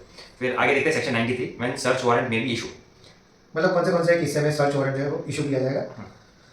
तो इसमें ऐसा है कि अगर आपके पास कोई डॉक्यूमेंट या फिर चीज़ है जो आप प्रोड्यूस नहीं कर रहे और कोर्ट को लगता है कि वो आप ही के पास है, तो कोर्ट जो है वो इशू करेगा कि भाई इसकी जगह या फिर इसका घर जाकर सर्च करो, आपको ये चाकू मिलेगा या फिर ये एविडेंस जो है या फिर ये डॉक्यूमेंट विल जो है वो वहाँ पर मिलेगा। तो ऐसे केसेस में जो कोर्ट है वो सर्च वारंट इशू कर सकते हैं। और सेक्शन 94 में इसके आगे दिया गया है कि जहाँ पे ऐसा सस्पिशन है कि कोई स्टॉलन प्रॉपर्टी, फॉर्ज्ड डॉक्यूमेंट्स, चोरी का सामान, फर्जी डॉक्यूमेंट, फर्जी करेंसी, ऐसी कोई भी चीज है किसी जगह का ऐसा डाउट है तो वैसी जगह का भी तलाशी ली जा सकती है। सेक्शन 95 फिर हमारी बात करता है कि अगर कोई भी पब्लिकेशन या फिर डॉक्यूमेंट जनहित के लिए नहीं है, इसमें बुक्स भी इंक्लूडेड है, फिर न्यूज़पेपर भी है, तो उसको जो है फोरफिट किया जाएगा, मतलब उसको जब्त कर लिया जाए। जैसे कि KGF मूवी में आपने देखा होगा कि रवीना टंडन जो है एज ए PM वो बुक का पब्लिकेशन जो है वो रुकवाती है और वो सारी बुक जो है उसको फोरफिट करके जला देती है। वैसे तो ये पावर है उसका सेक्शन 95 का। हाँ, लेकिन जलाने का पावर नहीं है। क्या 96 में हम देखेंगे कि ऐसे किसी फोरफीचर जो दिया गया है उसके खिलाफ आप अपील कर सकते हो हाई कोर्ट में, ठीक है, तो वो रवीना टंडन वहाँ पे फिर फंस जाती है हाई कोर्ट में। हाँ, पर ठीक है, प्राइम मिनिस्टर। सेक्शन 97 जो है वो search for persons wrongfully confined, तो ऐसे इंसान का जिसको क्या कहते हैं गलत तरीके से बंदी बनाकर रखा गया है, तो इसमें कुछ अथॉरिटीज दी गई है, district magistrate, SDM, JMFC, judicial magistrate first class, वो कह सकते हैं कि भाई ये इंसान को यहाँ पर जाके ढूंढो, उसको सर्च करवा सकती है क्योंकि वो रॉन्गफुली कन्फाइंड है। ये काफ़ी ज़्यादा देखा गया होगा हेबियस कॉर्पस के केसेस में, जहाँ पर कोई इंसान है जो मिल नहीं रहा है और किसी के ऊपर सस्पिशन है कि भाई इसने इसको बंदी बनाकर रखा होगा। और फिर देखा जाएगा सेक्शन 98 में दिया गया power to compel restoration of abducted females, किसी अनलॉफुल पर्पस के लिए उसे बंदी बनाया जा रहा है तो फिर उनको छोड़ने का निर्देश इस सेक्शन के तहत दिया जाएगा। फिर आगे बढ़ते हैं section 99, direction etcetera for search warrant. तो सर्च वारंट किसी के घर की तलाशी लेने के लिए जो वारंट निकलता है, आपने अक्सर सीरियल्स टीवी सीरियल्स वगैरह में देखा होगा। अर्शद मेहता वाली सीरीज में भी वो लोग आते हैं इंटरनेट वाले सर्च में। हाँ, तो ये सर्च वारंट इस सेक्शन 99 से निकलता है। और सेक्शन 100 जो है person in charge of close place to allow search, मतलब कोई ऐसी जगह है जहाँ जिसको तलाशी लेने का सर्च वारंट दिया गया है, वो वहाँ पे मालिक नहीं है उस जगह का, वहाँ उसकी रखवाली करता है या कोई भी उस जगह का इंचार्ज है, तो ये अगर उसको सर्च वारंट दिखाया जाए तो उसको पुलिस के साथ कोऑपरेट करना पड़ेगा। वो गोडाउन या कोई भी जगह है वो उनको खोल के देनी पड़ेगी। और ऐसा इसमें दिया गया if ingress into such place can not be obtained, मतलब कि इंग्रेस मतलब right to enter the place. अगर उसको पुलिस ऑफिसर जो है उसको सर्च करने की इजाजत नहीं दी जा सकती तो वो दूसरे जो तरीके हैं जैसे कि फोर्सफुल एंटर भी कर सकता है। और वैसे इंसान जो अगर इंग्रेस मतलब पुलिस वाला नहीं करेगा तो उस पर सेक्शन 187 के आईपीसी के तहत उसके ऊपर कानूनन कार्यवाही होगी कि पुलिस की जो मतलब पब्लिक सर्वेंट को अपनी ड्यूटी निभाने से रोकने की जो गुनाह होता है वो उसके ऊपर लगेगा। तो सेक्शन 101 में देखेंगे कि disposal of things found in search beyond jurisdiction. इसका मतलब है कि अगर किसी कोर्ट को ऐसे किसी प्रॉपर्टी का ऐसी कोई प्रॉपर्टी मिल रही है जो किसी और कोर्ट में जिसकी पेशी होनी चाहिए थी, तो मतलब बियॉन्ड ज्यूरिसडिक्शन, सर्च वारंट यहाँ से इशू हो रहा है और प्रॉपर्टी जो सर्च करनी है वो अहमदाबाद है, तो ऐसे केसेस में वहाँ से जो चीज़ लाई गई है कोई भी डॉक्यूमेंट या एवरीथिंग है तो फिर उसको वहाँ के जो जुडिशियल मजिस्ट्रेट है वहाँ उसके पास भेजा जाएगा और वो जो है डायरेक्ट करेगा वडोदरा के कोर्ट में उस चीज़ को लाएगा। Section 102 power of police officer to seize certain property. ऐसी प्रॉपर्टी जिसके ऊपर पुलिस को शक है कि ये चोरी की गई प्रॉपर्टी है तो उसको वो जब्त कर लेगी। अब इसमें अगर ऐसा मानते हैं कि अगर वो प्रॉपर्टी कोर्ट तक नहीं पहुंचा सकते तो उस प्रॉपर्टी की जिम्मेदारी ऐसे किसी व्यक्ति को दी जाएगी जो उस प्रॉपर्टी किसी भी व्यक्ति को दी जा सकती है जो उस प्रॉपर्टी की जिम्मेदारी लेने के लिए तैयार है। अगर ऐसी कोई प्रॉपर्टी है जो 500 रुपए के से कम वैल्यू की है तो उसे तात्कालिक बेच के उसके पैसे लेके पैसे प्रोड्यूस कर सकते हैं कोर्ट में। फिर आगे देखते हैं सेक्शन 103 जो की बात करता है मैजिस्ट्रेट में डायरेक्ट सर्च वारंट इन इसमें लिखा है एनी मैजिस्ट्रेट, मतलब कोई भी मैजिस्ट्रेट, जुडिशियल और एग्जीक्यूटिव दोनों। जुडिशियल में जो जजेस होते हैं वो और एग्जीक्यूटिव में जो कलेक्टर डेप्यूटी कलेक्टर होते हैं वो जो है वो अपने प्रेजेंस में ऐसी जगह जहाँ पर वो सर्च वारंट इशू करते हैं उसको सर्च खुद भी खड़े रहकर करवा सकते हैं। फिर 104 बात करता है power to impound document etcetera, मतलब जो कोर्ट जो है कोई भी डॉक्यूमेंट को जब्त करने का अपनी गिरफ्त में लेने का पावर रखती है। फिर 105 बात करता है reciprocal arrangement regarding process. Reciprocal arrangement मतलब जैसे कि यहाँ का मजिस्ट्रेट जो है वो अहमदाबाद के मजिस्ट्रेट को भेजेगा सर्च वारंट आप एग्जीक्यूट करवाइए अपने एरिया में, वैसे ही अहमदाबाद वाला मजिस्ट्रेट जो है वो किसी और डिस्ट्रिक्ट में भेज सकता है और वैसे ही पुलिस जो है वो यहाँ की पुलिस वहाँ की पुलिस के साथ कॉपरेट करके कोई वारंट इशू करवा सकती है, एग्जीक्यूट करवा सकती है। तो ये सारा रेसिप्रोकल अरेंजमेंट है जिसकी बात 105 सेक्शन में की गई। आगे बढ़ते हैं चैप्टर 7A जो कि रेसिप्रोकल अरेंजमेंट के ऊपर स्पेसिफिकली है।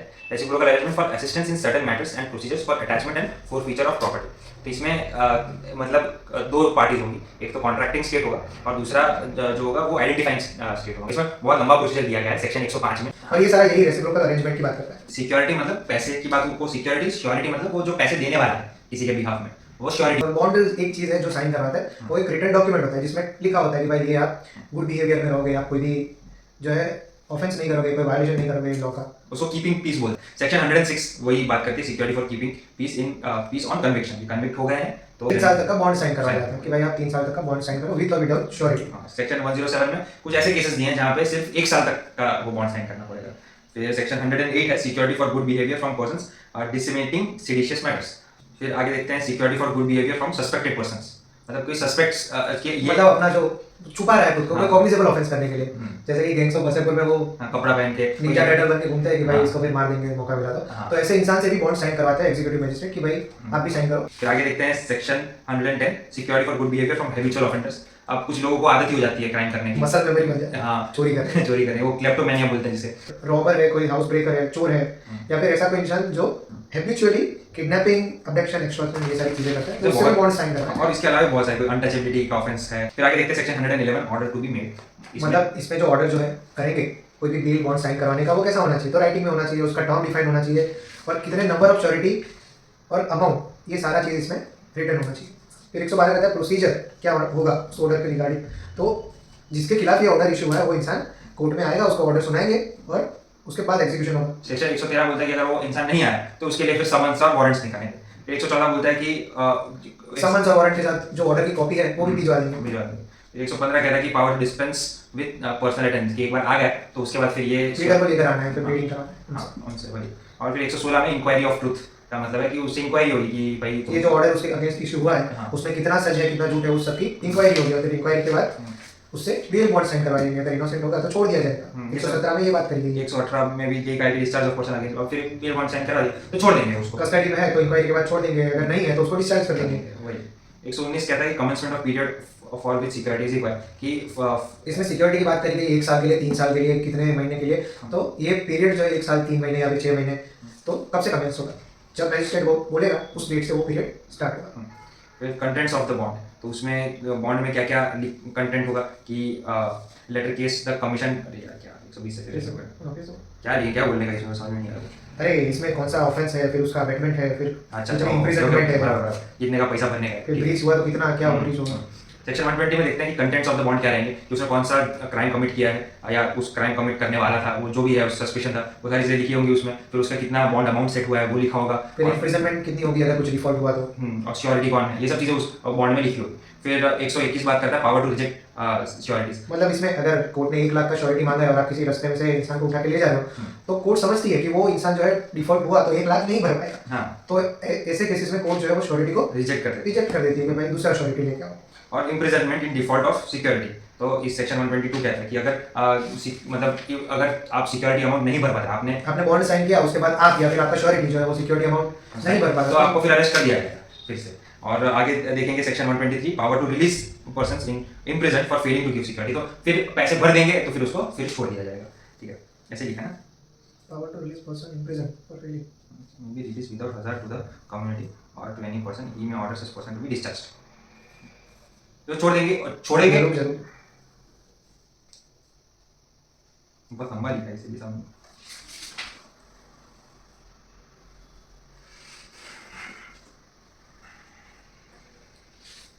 कंडीशन या फिर बिना कंडीशन का कोई भी डिस्चार्ज हो सकता है उस इंसान का। ठीक है,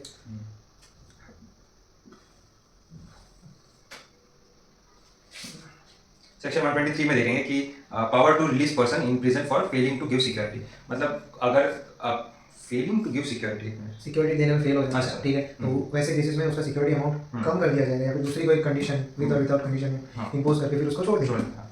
फिर सेक्शन 123 कहता है पावर टू रिलीज, या तो ये बोल देना। सेक्शन 123 कहता है power to release person in prison for failing to give security, मतलब आपने सिक्योरिटी दे दिया, मतलब आपने सिक्योरिटी देने से फेल कर गए और कोर्ट ने आपको जेल में बंद कर दिया, तो ऐसे केसेस में हाई कोर्ट या फिर सेशन जज जो है वो सिक्योरिटी का अमाउंट रिड्यूस कर सकती है या फिर कोई और सिक्योरिटी लाने को बोल सकती है या फिर दूसरे किसी कंडीशन या फिर विदाउट कंडीशन भी आपको डिस्चार्ज कर सकती है।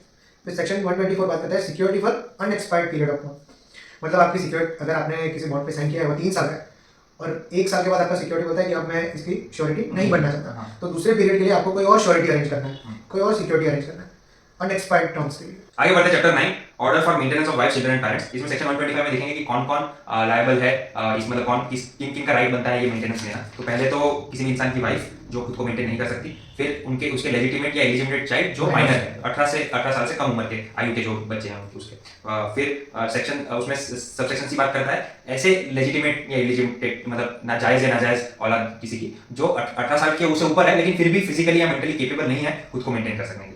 और फिर उसके कोई पेरेंट्स को भी फादर या मदर को भी मेंटेनेंस देना उसका राइट बनता है, उसको करना पड़ेगा उसको। फिर 126 बात करता है कि इसकी प्रोसीजर क्या रहेगी मेंटेनेंस क्लेम करने की।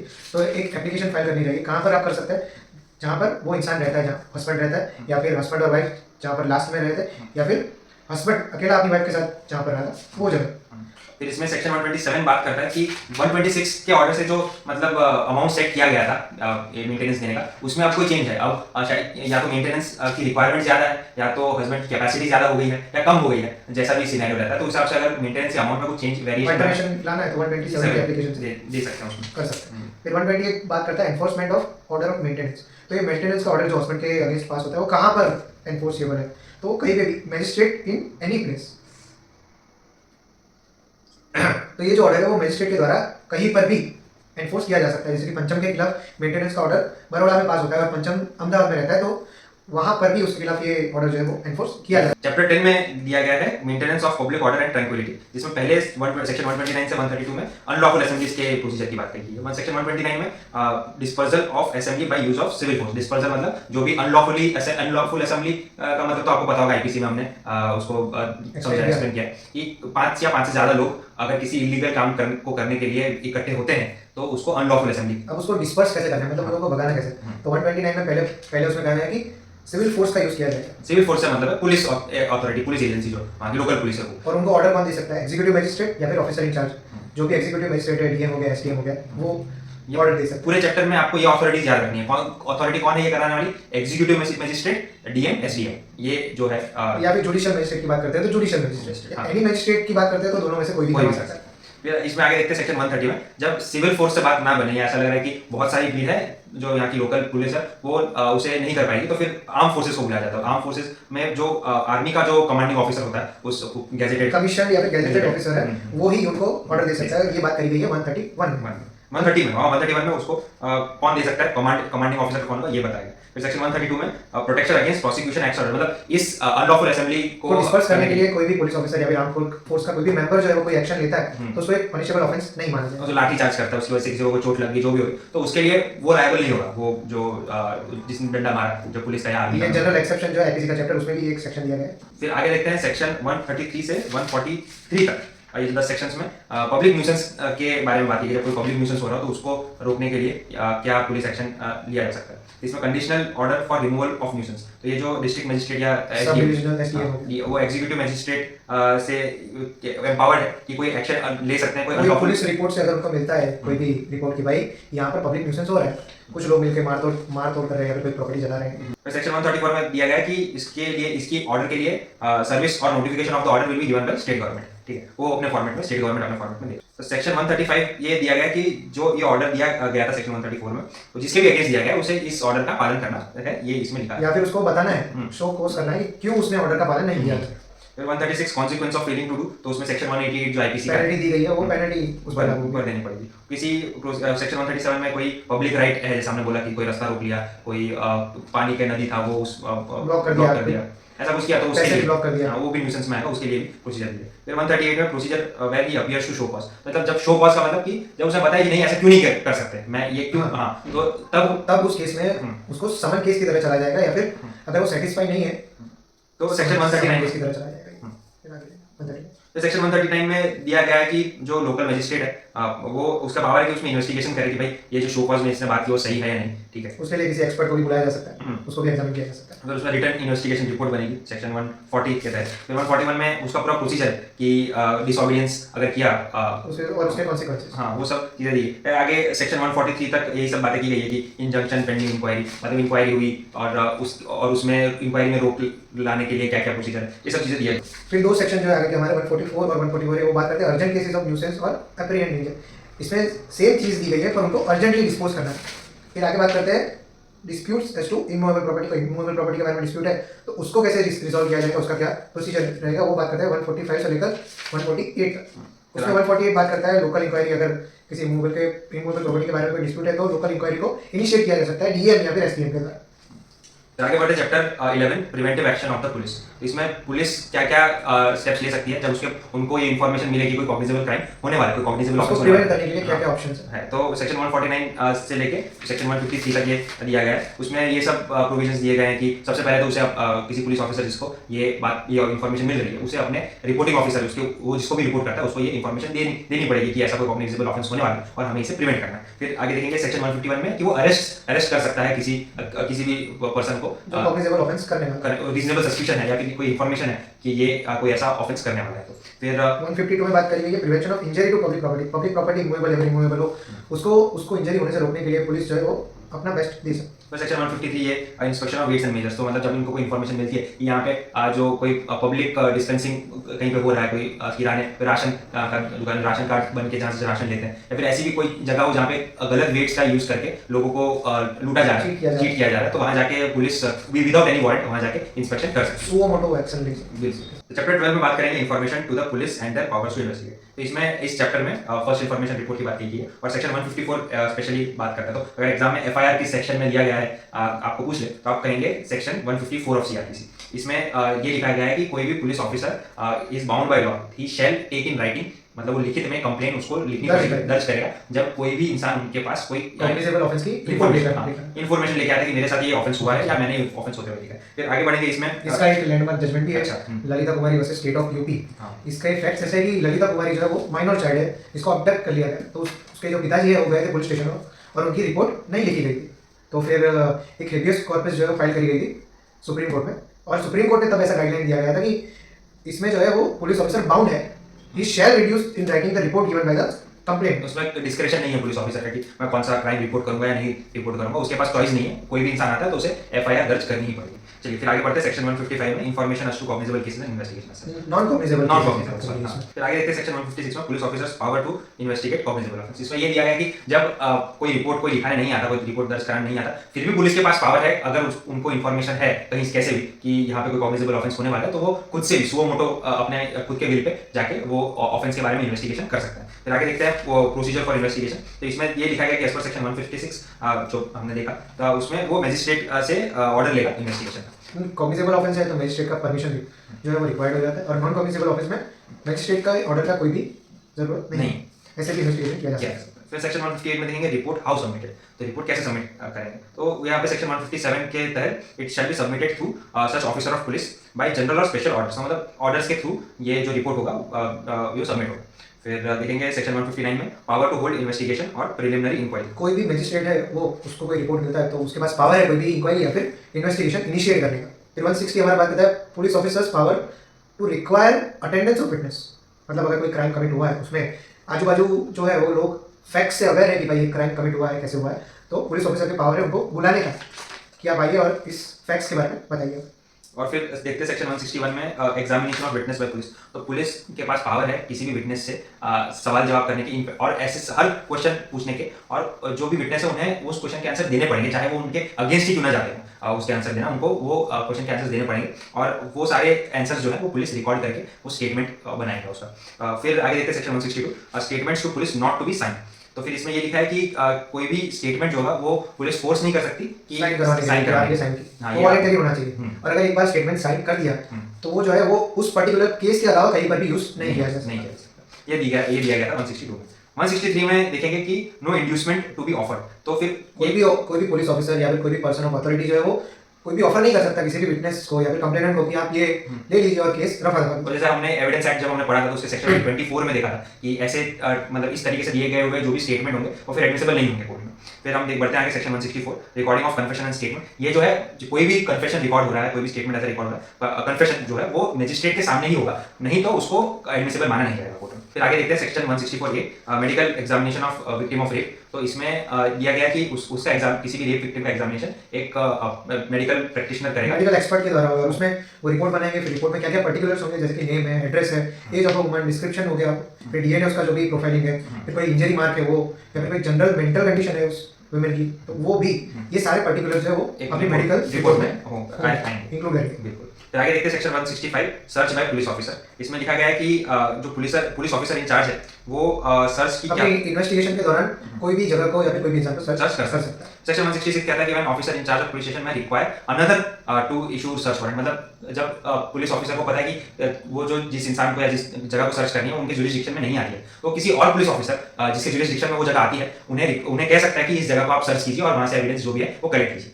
फिर आगे देखते हैं 166 A letter to request competent authority, मतलब वो पुलिस ऑफिसर फिर किसी कॉम्पिटेंट अथॉरिटी के अंदर कोई चीज आती है, कोई लेटर से, जैसे पोस्टल रिकॉर्ड से, ये सब सही। हाँ ठीक है। फिर देखते हैं सेक्शन 166 ए जिसमें letter of request for competent authority for investigation in a country और प्लेस आउटसाइड इंडिया, मतलब ऐसी कोई जगह पे सर्च करना है या वहां से एविडेंस लेना है, तो उसके लिए फिर उस और वो जगह जो है इंडिया की टेरिटरी से बाहर है किसी और देश में, तो एक रिक्वेस्ट लेटर भेजा जाएगा कि इस तरह से एक क्रिमिनल प्रोसीडिंग चल रही है और उसके लिए एविडेंस के लिए हमें चाहिए हाँ सर्च करने की परमिशन चाहिए। और ये जो लेटर है वो सेंट्रल गवर्नमेंट के यहाँ पे दिया जाएगा। सेक्शन 167 कहता है procedure when investigation can not be completed with in 24 hours. इसमें अगर पुलिस की कार्यवाही जो है एक्यूज के साथ इन्वेस्टिगेशन जो 24 आवर्स में कंप्लीट नहीं होती और उसे मजिस्ट्रेट को प्रोड्यूस करना है एक्यूज को, तो तब वो मजिस्ट्रेट से रिक्वेस्ट कर सकते हैं कि हमें इसकी कस्टडी पुलिस कस्टडी और दी जाए। तो मजिस्ट्रेट से कहता है कि हमें इसका फर्दर रिमांड दिया जाए और जानकारी इकट्ठा करने के लिए, जो कि 15 दिन का हो सकता है, 30 दिन का हो सकता है, और सीरियस ऑफेंस हुआ तो 90 डेज तक भी इसको एक्सटेंड किया जा सकता है। मतलब डेथ पेनल्टी इसमें हो सकती है उसमें 90 डेज तक कर सकते हैं, बाकी सब केसेस में 60 डेज तक ही किसी को पुलिस रिमांड में रख सकते हैं। फिर 168 बात करता है report of investigation by subordinate officer, मतलब अगर किसी सबऑर्डिनेट ऑफिसर ने कोई रिपोर्ट बनाई है तो वो जाकर police in charge of the police station होगा उसको सबमिट करेगा और बाद में हो जाके एग्जीक्यूटिव मजिस्ट्रेट या फिर जुडिशियल मजिस्ट्रेट को सबमिट करेगा। सेक्शन 169 कहता है release of accused when evidence deficient.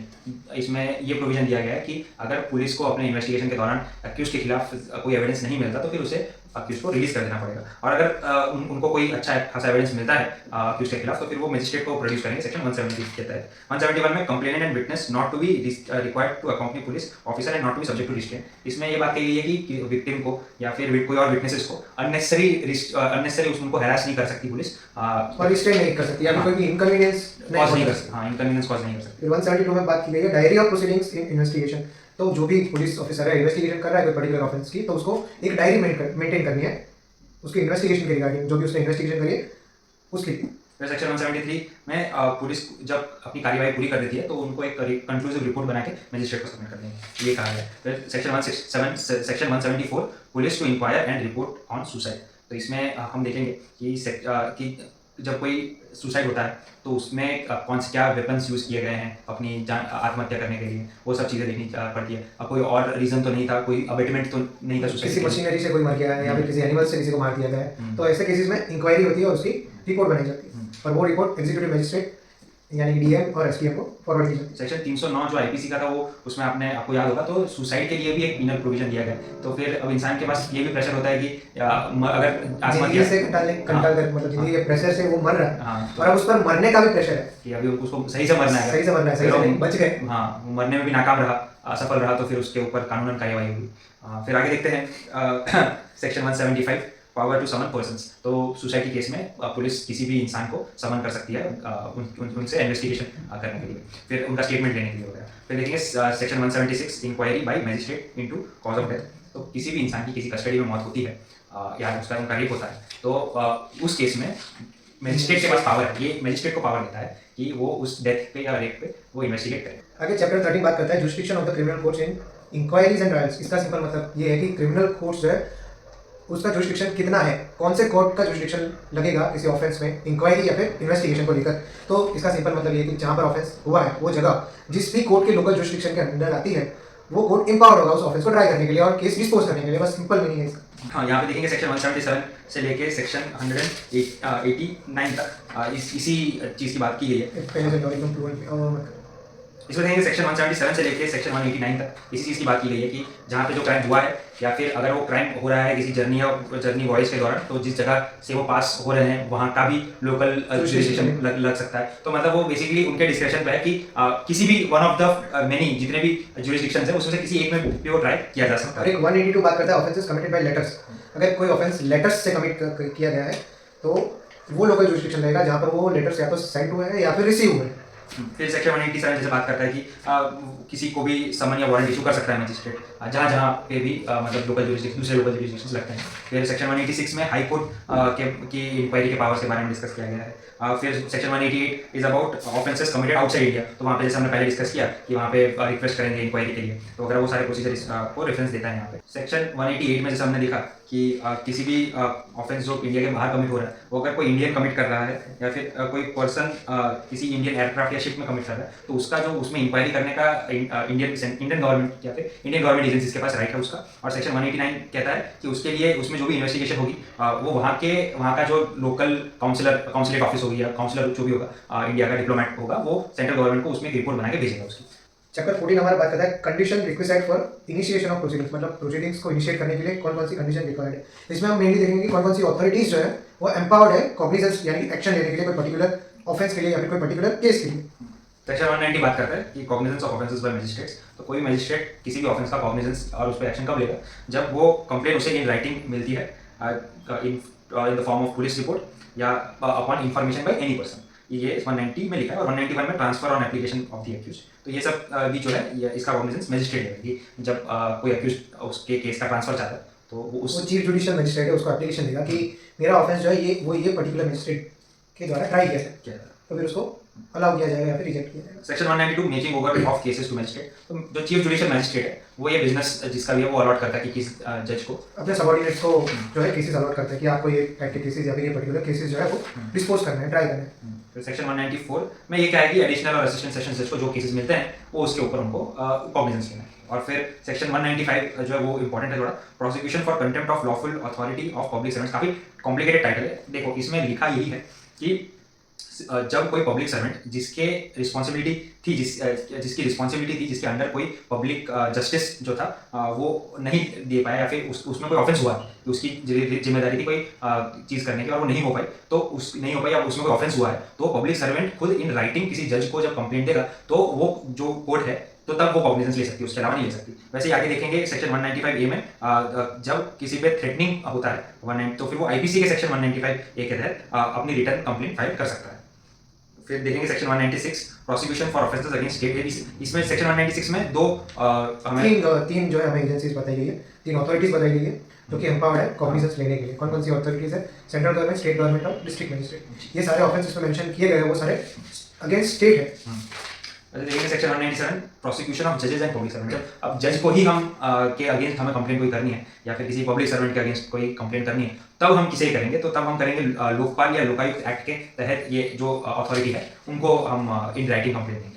आगे बढ़ते हैं section 198 prosecution of for offences against marriage. तो मैरिज में किसी कोई ऑफेंस हो रहा है तो वो हम अग्रीड पर्सन जो है वो अपने हिसाब से कंप्लेंट दे सकता है राइटिंग में। वो जनरली अपने नियरेस्ट पुलिस स्टेशन में ही देता है और वो पुलिस स्टेशन जिस भी लोकल कोर्ट्स के जुरिस्डिक्शन के अंडर आता है वहां पर सबमिशन करता है।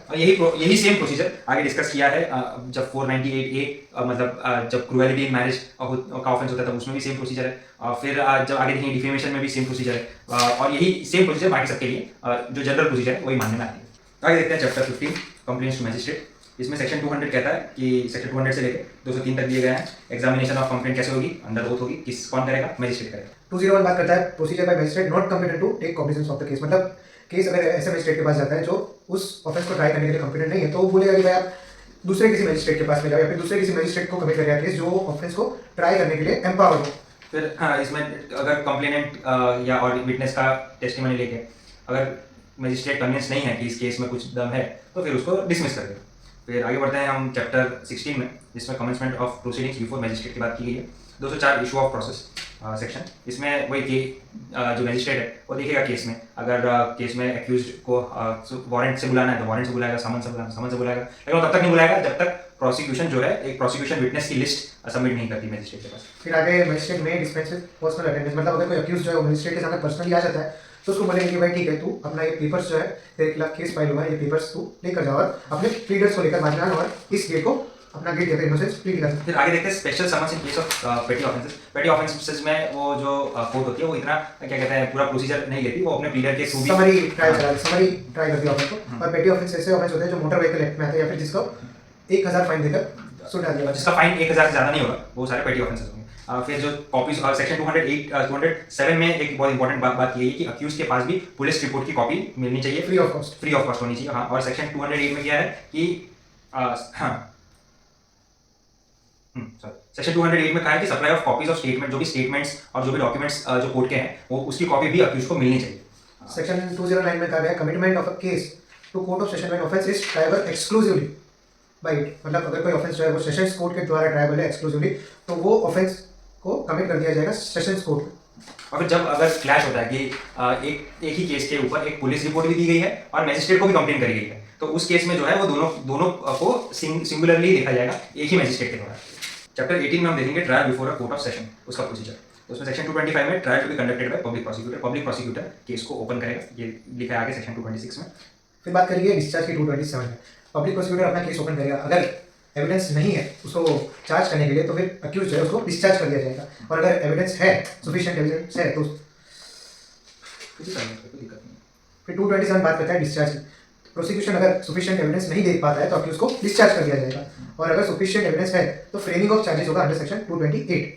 आप इसमें नोट कीजिएगा कि चार्जशीट फाइल हो चुकी होती है जब केस जो प्रोसिक्यूशन जब केस ओपन करता है तब चार्जशीट फाइल हो चुकी होती है। चार्जशीट अलग चीज है और फ्रेमिंग ऑफ चार्ज अलग चीज है। फ्रेमिंग ऑफ चार्ज होता है कोर्ट के अंदर फिर से कि कौन से चार्ज इस पे लगे हैं वो वहां पे एसएस मैजिस्ट्रेट जो है वो डिसाइड करता है कि कौन से चार्ज लगाने हैं और चार्जशीट जो है वो पुलिस द्वारा बनाई जाती है तो उनके इन्वेस्टिगेशन में कौन से चार्जेस उनको फाइंड आउट हुए। फिर 228 बात करता है conviction of plea of guilty. मतलब चार्ज फ्रेम हो गए तो जज पूछेंगे कि भाई आपको गुनाह कबूल है, अगर आप कबूल कर लेते हो गिल्टी प्लीड कर देते हो तो आपका कन्विक्शन हो जाएगा। 230 में डेट फॉर प्रोसिक्यूशन एविडेंस, तो फिर प्रोसिक्यूशन अपना एविडेंस देगी, अपने विटनेसेस प्रेजेंट करेगी। अगर गिल्टी प्रूव नहीं करते हो तो केस आगे बढ़ेगा और उसमें प्रोसिक्यूशन अपना एविडेंस देगी। वही वहाँ पे विटनेसेस को क्रॉस करेंगे डिफेंस, और फिर उसके बाद सफिशिएंट एविडेंस नहीं है तो एक्विट एक्विट कर दिया जाएगा अंडर सेक्शन 232। और अगर सफिशिएंट एविडेंस है तो अब ओनर्स ऑफ प्रूफ डिफेंस के पास है कि अब उन्हें प्रूव करना है Not guilty, he is not guilty. Evidences लाके कि जो अक्यूज है वो गिल्टी नहीं है। फिर सेक्शन 234 में कहा गया है कि आर्ग्यूमेंट्स होंगे, इसके बाद जब दोनों ने एविडेंस ले लिए फिर फाइनल आर्ग्यूमेंट्स होंगे। फाइनल आर्ग्यूमेंट्स के बाद होगा सेक्शन 235 में जजमेंट। हाँ जजमेंट ऑफ एक्विटल और कन्विक्शन, दोनों के आर्गुमेंट्स रखने के बाद कोर्ट डिसाइड करेगी कि अक्यूज को कन्विक्ट करना है या फिर एक्विट करना है। दो ही चीज हो सकती है। अब इसमें सेक्शन 235 सब सेक्शन 2 जो है वो काफी इंपॉर्टेंट है, जो प्री सेंटेंस हियरिंग की बात करता है। कोर्ट ने एक बार कन्विक्ट कर दिया अक्यूज को, अब उसको थोड़ी मोहलत दी जाती है मिटिगेटिंग सर्कमस्टेंसेस के बारे में बात करने के लिए कोर्ट से, जैसे कि वो अकेला ही अपने घर में कमाने वाला है, तो ये जो फैक्ट है ये रेलिवेंट नहीं है उसका गिल्ट या फिर इनोसेंट प्रूव करने के लिए, पर सेंटेंसिंग के लिए ये फैक्ट काफी इंपॉर्टेंट बन जाता है। इसमें बात करेंगे ये कि अगर अक्यूज जो अभी कन्विक्ट हो रहा है वो प्रीवियसली भी कन्विक्ट हो चुका है, ऐसा मजिस्ट्रेट उसको पूछता है और वो एडमिट नहीं करता है, और फिर मजिस्ट्रेट जो है वो एविडेंस लाकर उस चीज़ को प्रूव करता है, तो फिर वो अपनी फाइंडिंग्स जो है वो इस वाले कन्विक्शन में भी अटैच करें। सेक्शन 237 बात करता है procedure in cases instituted under section 199 subsection 2। तो 199 सबसेक्शन 2 में जो भी केसेस इंस्टीट्यूट हुए हैं उसको एक वारंट केस की तरह चलाया जाए। फिर आगे चैप्टर 19 की बात करते हैं, जो कि बात करेगा trial of warrant case by magistrate. आगे हमने सेशंस ट्रायल देखा, सिमिलर वैसे ही प्रोसीजर है।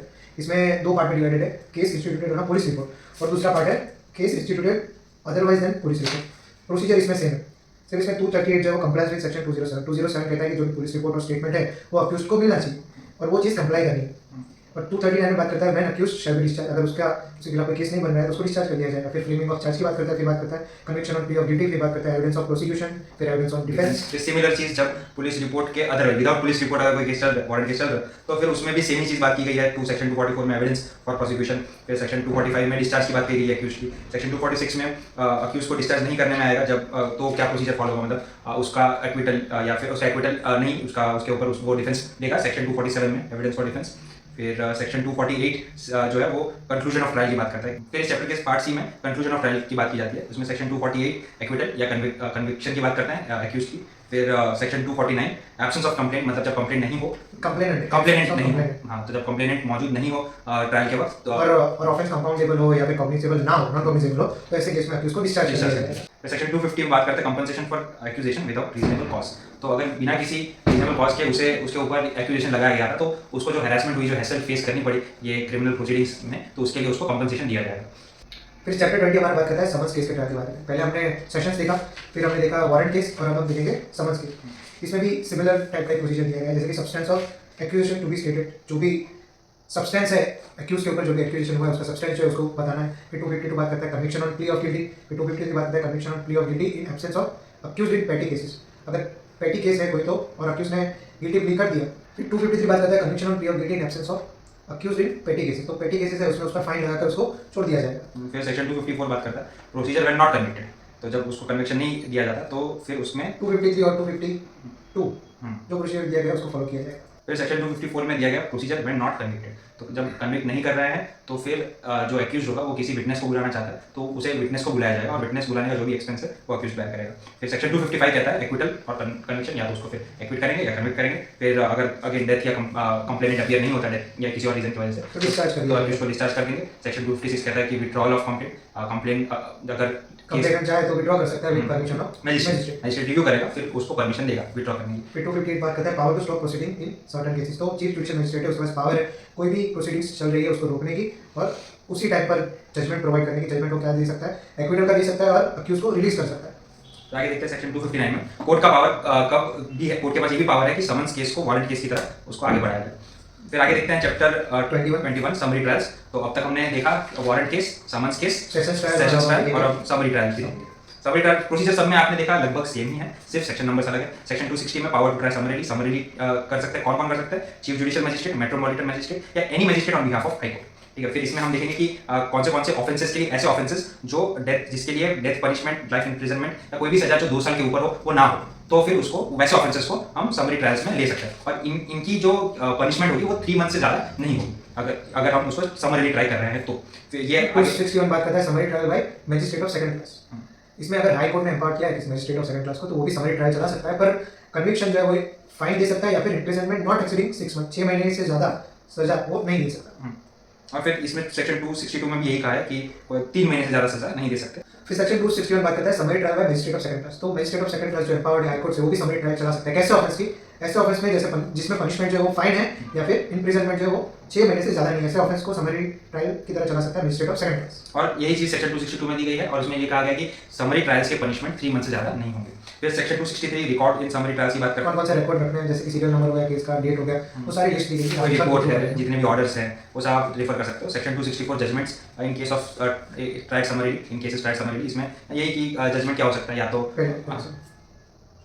accused does not plead guilty। Section 264 में देखते हैं जजमेंट्स इन केसेस ट्राइड समरी। इसमें अगर जब अक्यूज प्लीड नहीं कर रहा है गिल्टी तो उसका स्टेटमेंट लेंगे और फिर मजिस्ट्रेट वो रिकॉर्ड सबमिट करेगा अपने जजमेंट में। फिर हमारा अगला चैप्टर है 21 जो की बात करता है प्ली बार्गेन के बारे में। प्ली बार्गेन होता क्या है? इसको प्ली बार्गेन या फिर सेंटेंस बार्गेन भी कहते हैं। इसमें अक्यूज जो है वो गिल्टी प्लीड कर देता है किसी फेवरेबल सेंटेंस के बदले। जैसे कि पंचम ने कोई क्राइम कमिट किया है और वो कहता है कि भाई मैं ये क्राइम जो है वो कन्फेस कर दूंगा पर सजा मुझे कम मिले, तो उसको हम प्ली बार्गेन की तरह समझेंगे। चैप्टर 21 हमारा बात करता है प्ली बार्गेन के बारे में। प्ली बार्गेन क्या होता है? प्ली बार्गेन को हम सेंटेंस बार्गेनिंग भी कहते हैं। इसमें अक्यूज जो है वो अपना क्राइम कन्फेस कर लेता है फॉर अ फेवरेबल सेंटेंस, मतलब उसको सजा कम मिले उसके लिए वो अपना क्राइम कन्फेस कर लेता है। तो इसमें प्रोसीजर वही रहती है जैसे कि अक्यूज जो है वो पहले वॉलंटरीली अपना एप्लीकेशन कोर्ट में सबमिट करता है, फिर कोर्ट उसको चेक करती है कि ये वॉलंटरी है या नहीं, फिर प्रोसिक्यूशन को सबमिट करती है वो कोर्ट जो भी एप्लीकेशन दी गई है, फिर कोर्ट ऑर्डर करती है प्रोसिक्यूशन, इन्वेस्टिगेटिंग ऑफिसर, विक्टिम और अक्यूज ये चारों लोग मिलकर बैठेंगे और एक म्यूचुअली सेटिस्फैक्टरी डिस्पोजिशन की तरफ बढ़ेंगे। म्यूचुअली सेटिस्फैक्टरी डिस्पोजिशन जो है वो 265 में दिया गया है। इसमें जो है अक्यूज अपना सबके साथ डिस्कशन करके एक म्यूचुअली सेटिस्फैक्टरी डिस्पोजिशन मतलब स्टेटमेंट में आता है और उसको कोर्ट में सबमिट किया जा सकता है। और उसके बाद कोर्ट डिसाइड करती है और केस को डिस्पोज करती है और फिर जजमेंट देती है। और फाइनलिटी ऑफ जजमेंट की तरफ बढ़ते हैं 265 जी की तरफ। तो इसको चैलेंज किया जा सकता है एक स्पेशल लीव पिटीशन के अंडर आर्टिकल 136 ऑफ कॉन्स्टिट्यूशन या फिर 226 और 227 अंडर हाई कोर्ट। उसके बाद हम अगर बात करें statement of accuse not to be use 265 के, मतलब अक्यूज ने जो स्टेटमेंट प्ली बार्गेन में यूज किया है वो स्टेटमेंट उस प्रोसीडिंग्स के अलावा कहीं पर भी यूज नहीं किया जाएगा। फिर non application of the chapter. फिर 265 वाली बात करता है नॉन एप्लीकेशन ऑफ चैप्टर, मतलब ये प्ली बार्गेन वाला चैप्टर जो है वो जुवेनाइल या चाइल्ड पर अप्लाई नहीं होता है। आगे बढ़ते हैं chapter 22 attendance of persons confined और डिटेन्ड इन प्रिजन्स। इसमें सेक्शन 266 में डेफिनेशन दी है किसकी, डिटेन्ड और प्रिजन की। डिटेन्ड और मतलब कि किसी भी प्रिवेंटिव रीजन की वजह से किसी पर्सन को डिटेन्ड पुलिस कस्टडी में रखा जा रहा है, पुलिस या जुडिशियल कस्टडी में रखा जा रहा है। चैप्टर 22 बात करता है अटेंडेंस ऑफ पर्संस कन्फाइंड और डिटेन्ड इन प्रिजन्स, मतलब जब कोर्ट इस प्रोसीजर के तहत कोर्ट में किसी भी प्रिजनर की अक्यूज पर्सन की रिक्वायरमेंट होगी तो तब तक उसको कोर्ट में पेश करना पड़ेगा। अब इसमें सेक्शन 266 में डेफिनेशन दी गई है डिटेन की और प्रिजन की। सेक्शन 267 में दिया गया है कि वही जो जैसे मैंने बोला कि कोर्ट को जब जब जरूरत पड़ेगी तब तक उसको पुलिस कस्टडी जो है प्रिजन से लेके कोर्ट तक लेके आएंगे और फिर वापस ले जाएंगे। और सेक्शन 268 में कहा गया स्टेट गवर्नमेंट किसी पर्टिकुलर केस में इंटरवीन कर सकती है कि वो कह सकती है कि अभी इस प्रिजनर का बाहर ले जाया जाना सही नहीं है, वो पब्लिक इंटरेस्ट हो सकता है उसकी वजह से, या वो छूट के भाग सकता है, तो तब तक उस केस में उसे प्रिजन से बाहर नहीं ले जाया जाएगा। सेक्शन 269 भी वही सब केसेस की बात करती है कि कब और स्टेट गवर्नमेंट के अलावा भी कब हम उसे प्रिजन के बाहर नहीं ले जा सकते, जब वो प्रिजनर की हेल्थ वो सही ना हो, मतलब उसको प्रिजन के बाहर ले जाएंगे तो उसकी वो फिजिकली केपेबल नहीं है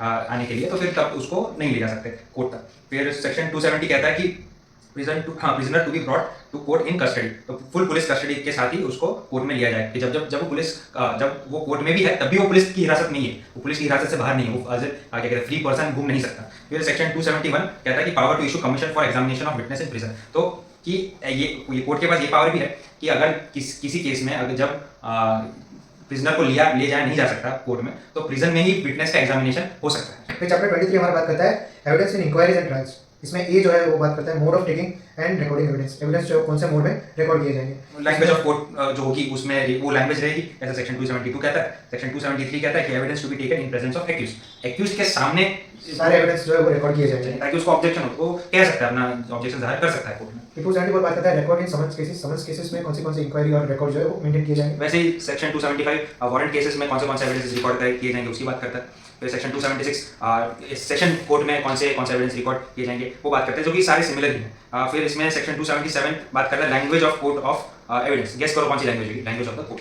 फिर देखेंगे section 278 procedure in regard to which evidence when completed, मतलब जब एविडेंस लेना जो सेक्शन 256 और 275 और 276 में जो प्रोसीजर दिया है उससे एविडेंस ले लिया जाता है और उसके बाद फिर मैजिस्ट्रेट उन सब एविडेंस और उस एविडेंस के ऊपर जो ऑब्जेक्शंस किए थे उसका एक मेमोरेंडम बनाएगा जो लैंग्वेज ऑफ द कोर्ट है उसमें। फिर सेक्शन 279 में कहा interpretation of evidence to accused और हिज प्लीडर। जब अक्यूज्ड को कोर्ट ऑफ लॉ है उसका लैंग्वेज समझ में नहीं आ रहा, एविडेंस जो है वो समझ में नहीं आया तो उसको इंटरप्रेट किया जाएगा अक्यूज के लिए और उसके प्लीडर के लिए।